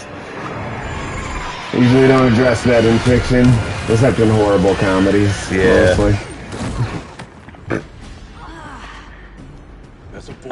Alright, what's it gonna be? I have fought them tall ones. All Earth Realmers will soon know of Eternus. All Earth Realmers will soon know of Eternus. Turn left in 300 feet. She sounds like a GPS. She really does. Oh god, that's perfect. This character was who I mainly played in the beta was Sub-Zero. Maybe Megan Fox is an AI dude. Maybe. Yeah, did they even get her to do it? Was it just like, can you make this sound like, can this AI make this voice sound like Megan Fox? Honestly, I wonder. Think you've overcome me? Think again. Think again. That one was slightly more. That had like some humanity in it. It had a little bit of character. Unfortunately, it was kind of cringy. Yeah, it still wasn't like a She's also like being way quieter. Though. She's speaking like several registers lower than everybody else. It's a fucking like weird flying demon thing. Kind of mumbling. Yeah. Like, she's not. Like the voice acting in this is like. Hold on, where did Satan come from? That is Serena, who we saw earlier. She's got the white stripe in her hair, and she like has like a demon form she turns into. Okay. Yeah, dude, she's a teenage witch. They'll probably show her in the cutscene here, maybe. She's like on the ground. No, what were you gonna say about the voice acting? What? You were gonna say something about the voice acting, like not Megan Fox, but something. Oh, that everybody's doing almost like stage, like yeah. like they're hamming it up to the point of like doing like stage acting. Yeah, that's so they're all speaking from the diaphragm and everything. She's just like, I know, there's a yeah. I like seeing Ermac hit the ground like a sack of wet potatoes. He's kind of a wet bag of souls. He's a wet bag of souls. Accurate. That's what happens when you suck too many souls. Yeah, you suck too many souls down, you turn into a wet bag. Is it like meth? You get soul thing? If you've been siphoning as long as I have, it changes you. When you've been sitting around in this bathroom hanging out next to the siphon hole.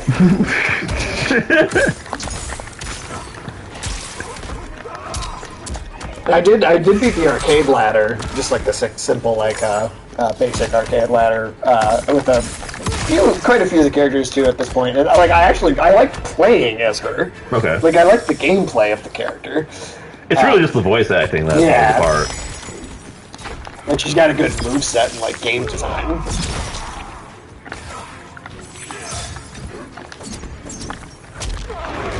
Bouncing all over the place.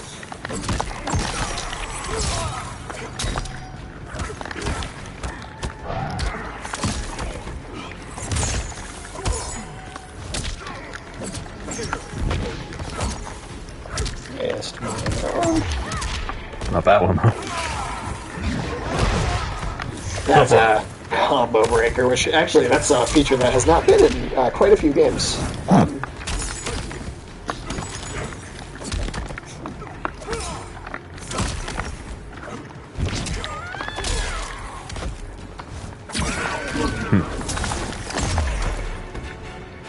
There you go. Nice. You are not so fearsome. Might want to check your kill.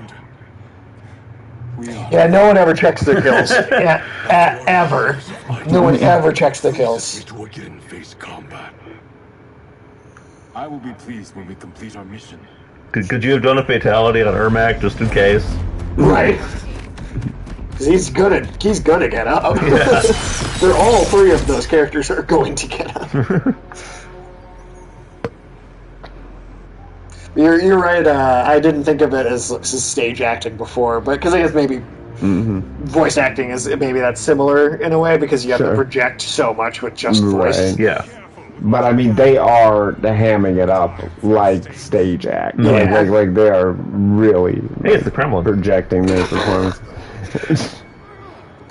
Continue working. I must oversee production of the remaining. You think Putin's gonna do his head like that? I hope so. That'd be pretty metal, man. It would, yeah. As a world leader, if you just like painted your whole face white and like. If you just lean into the supervillain image. I do respect Kim Jong-un for that. He really does lean in it. He's the only person in the world who like seems to kind of embrace it. But it kind of falls flat when he gets cheese ankle. Yeah, it really does. The cheese ankle undercuts all. Well, it's just like it's only so intimidating to watch the missiles roll out, and then he's just kind of he's like waddling, in like a flight jacket. Yeah, and you're just like, you're just not so imposing, man. Right. But, right. Well, and then the cheese ankle does not help the imposing image or concept. No, it amplifies the waddling. It's true. But he is one ruthless son of a bitch, dude. That's like, true. He's my fucking God, evil, like. There's a reason he's still in power. Yeah. There's very few people I would be like, that person is just fucking evil. That might be one of the most difficult successions that anybody's managed to pull off. Especially considering the fact, how old was he? I don't remember. He was young, man. That's all I know. I remember he was young. Yeah.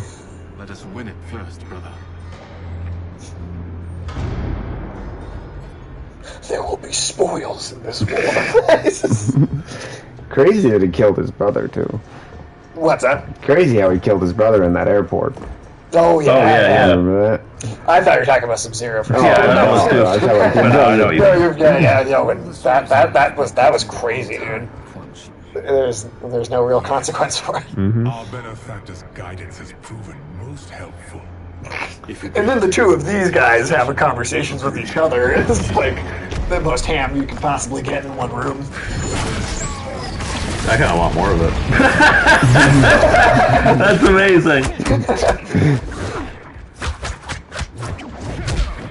I was like, Shang Tsung's got like almost like a Freddy Krueger like, or maybe even like a Scarecrow from Batman. Yeah, yeah. Maybe better. Kind of a wrist claw type thing. We have been expecting you. Were you told also to expect defeat?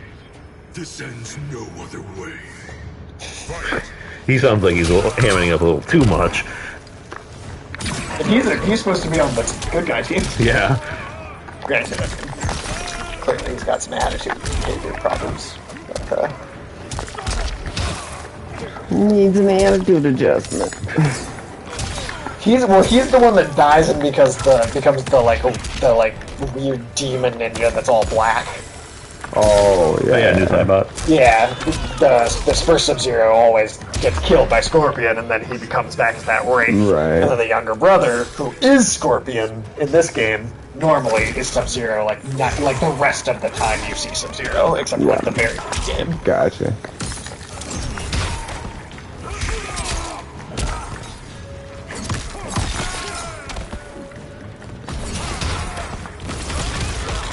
Noob Saibot was also one of the DLC characters that they data mined out. Interesting. Wonder how they're gonna justify that being in here. Well, maybe he's gonna die at some point. Well, they're also going to do an entire second story. Oh, okay. So yeah, he'll definitely die at some point and come back to that.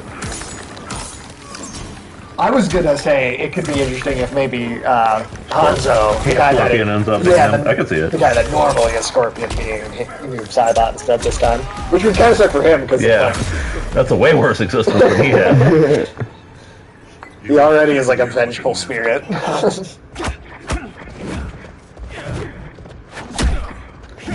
They really upped their production value on these cinematics over the years. They did, yeah.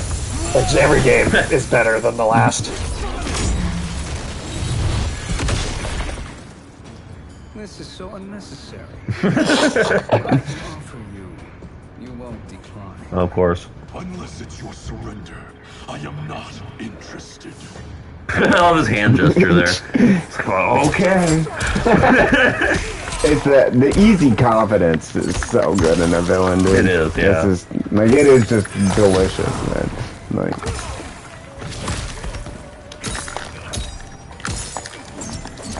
These, Shang Tsung and Quan Chi here are like the peak for both of them, I think. Mm-hmm. That line about, we will go from serfs into scions. What was the other one? The Soul Stealers are under control. Soul Stealers. So good. Shang Tsung, not only can he take your basic moveset, but he can take your... Ooh. Yeah, he does. I mean, it replaces his, so it's like he can't like do one and then also the other. That would be insanely overpowered. Yeah, he just chain them together. That changes too. Yeah. Yeah, there'd be no beating that. You'd get doubled. Yeah, seriously. Well, what is interesting too is that like Shang Tsung he has like his old self and his young self, and like transforming back and forth from one to the other does change your moves. He can also do the Soul Steal and take whoever you're. That sounds like a really hard moveset to master. It does. I'm sure worthwhile if you can. Yeah. But then there's also one of the cameo characters is like a copycat kind of thing too. Mm-hmm. So if you incorporate two of them together. Yeah. Well, when they did like a little pre-release demonstration of the Shang Tsung character for like a promotional video, that's who they had him paired with when the people from the company were playing him. Interesting. Yeah, that's probably really rewards extensive knowledge of the game. Yeah. That's it. Like that sounds like it would. It actually, out of everything in the game so far, seems like it might be the most complicated. Yeah. It does make it a little harder to take the villain seriously if you keep going forward, if you just keep kicking their ass. Well, that's part of the thing about what Afternoon asked about what the power scaling of this world was. Right. Because yeah. But I'm just from a story standpoint. Yeah, no, I understand they're still dangerous, even if you already kicked their ass. Well, trust me that by the time the story mode is over, I don't think you're ever going to think about what makes sense or what. Okay. I'll give up on rationality. In Mortal Kombat, yes. Okay. Yes, I think so. Can I afford to trust a man I have never met? But the true question you must ask is, can I afford not to? I like how he just goes from getting the shit kicked out of him, just smug mode right afterward. Yeah. Right. Chilling his That is man. comic book villain shit. This guy's moveset is great. In this, I liked him in the last game already, but him in this game, they got his moveset on another level. He's probably one of the best I think they've out of all the characters they've ever done in any game now. What's his name again? Geras. Geras? That is no, that's not. How do you get that gear up his ass? Well, I don't know, man. Hard Hard work and dedication. Does he have a clockwork butthole? How does that work? That sounds like a horrifying film. Clockwork. That's my new band name. Clockwork Butthole.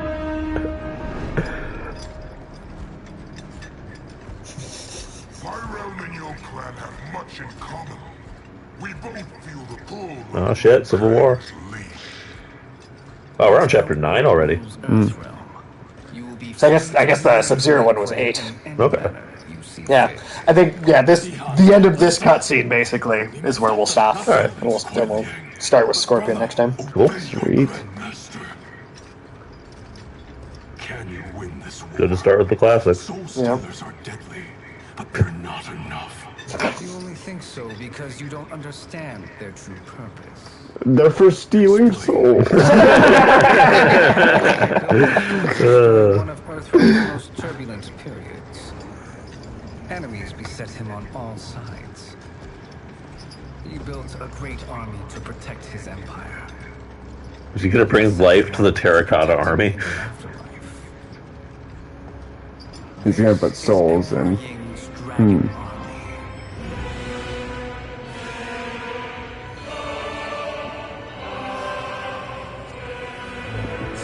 Okay. So he's gonna steal souls and put them in the Terracotta Warriors. Yeah. Well, these are from this is Onaga's army back from those older games. So they're made out of stone, right? Yeah, they're like stone. And he's gonna invade Earthrealm with them. Or maybe they might be partially zombie-ish a little bit too, like stone zombie. I don't know.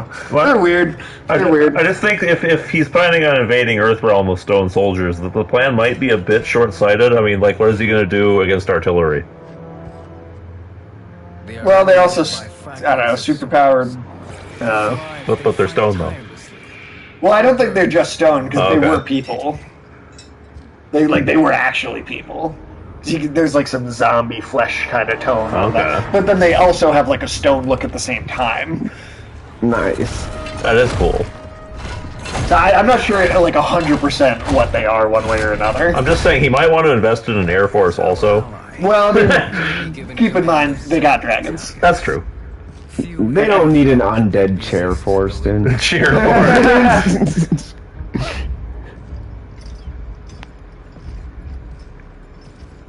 Did you see they lost an F-35? Yeah, it went missing. Oh my god! They don't know where it is. They did say they found it crashed. Okay, but they had to ask locals. Yeah, they were asking for. They were asking for F-35. They were like, if you have any information regarding a missing F-35, please call. They should have put up posters on the street, just missing F-35. Should have put an Amber Alert out for it. Yeah, I don't know, man. I worry about our military and competence. Oh, yeah. I've been concerned since ships started running into each other. Well, how many times did we used to, like, lose track of nuclear weapons? That's true. Like, there's still a bunch of those where we don't know where they are. They're somewhere. Probably off the coast, underwater, but who knows? I like how I forgot that, but Sub-Zero did kill their father, or at least could have saved him and chose not to because he thought he sucked. Okay. Well, you know, we left a huge amount of radioactive material under the ice sheet in Greenland.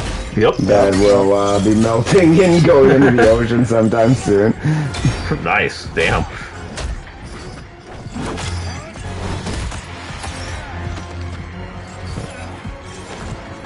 Oh shit, here comes that apocalypse scene you're talking about.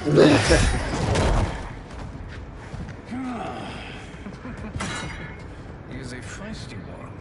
Are you ready, brother, or make yourself useful? I do like how Shao Kahn's, like, as a villain is, like, much more just like, fuck Direct, you. yeah. Much more. I've always appreciated that about him. Yeah, there's a good balance of them there.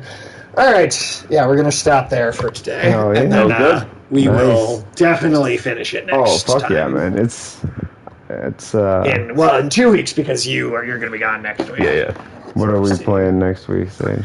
We're gonna play Astrobot, which Okay. is like It's about a gnome. It's not about a God gnome. damn it, dude. It is not about a gnome. Yeah. It will.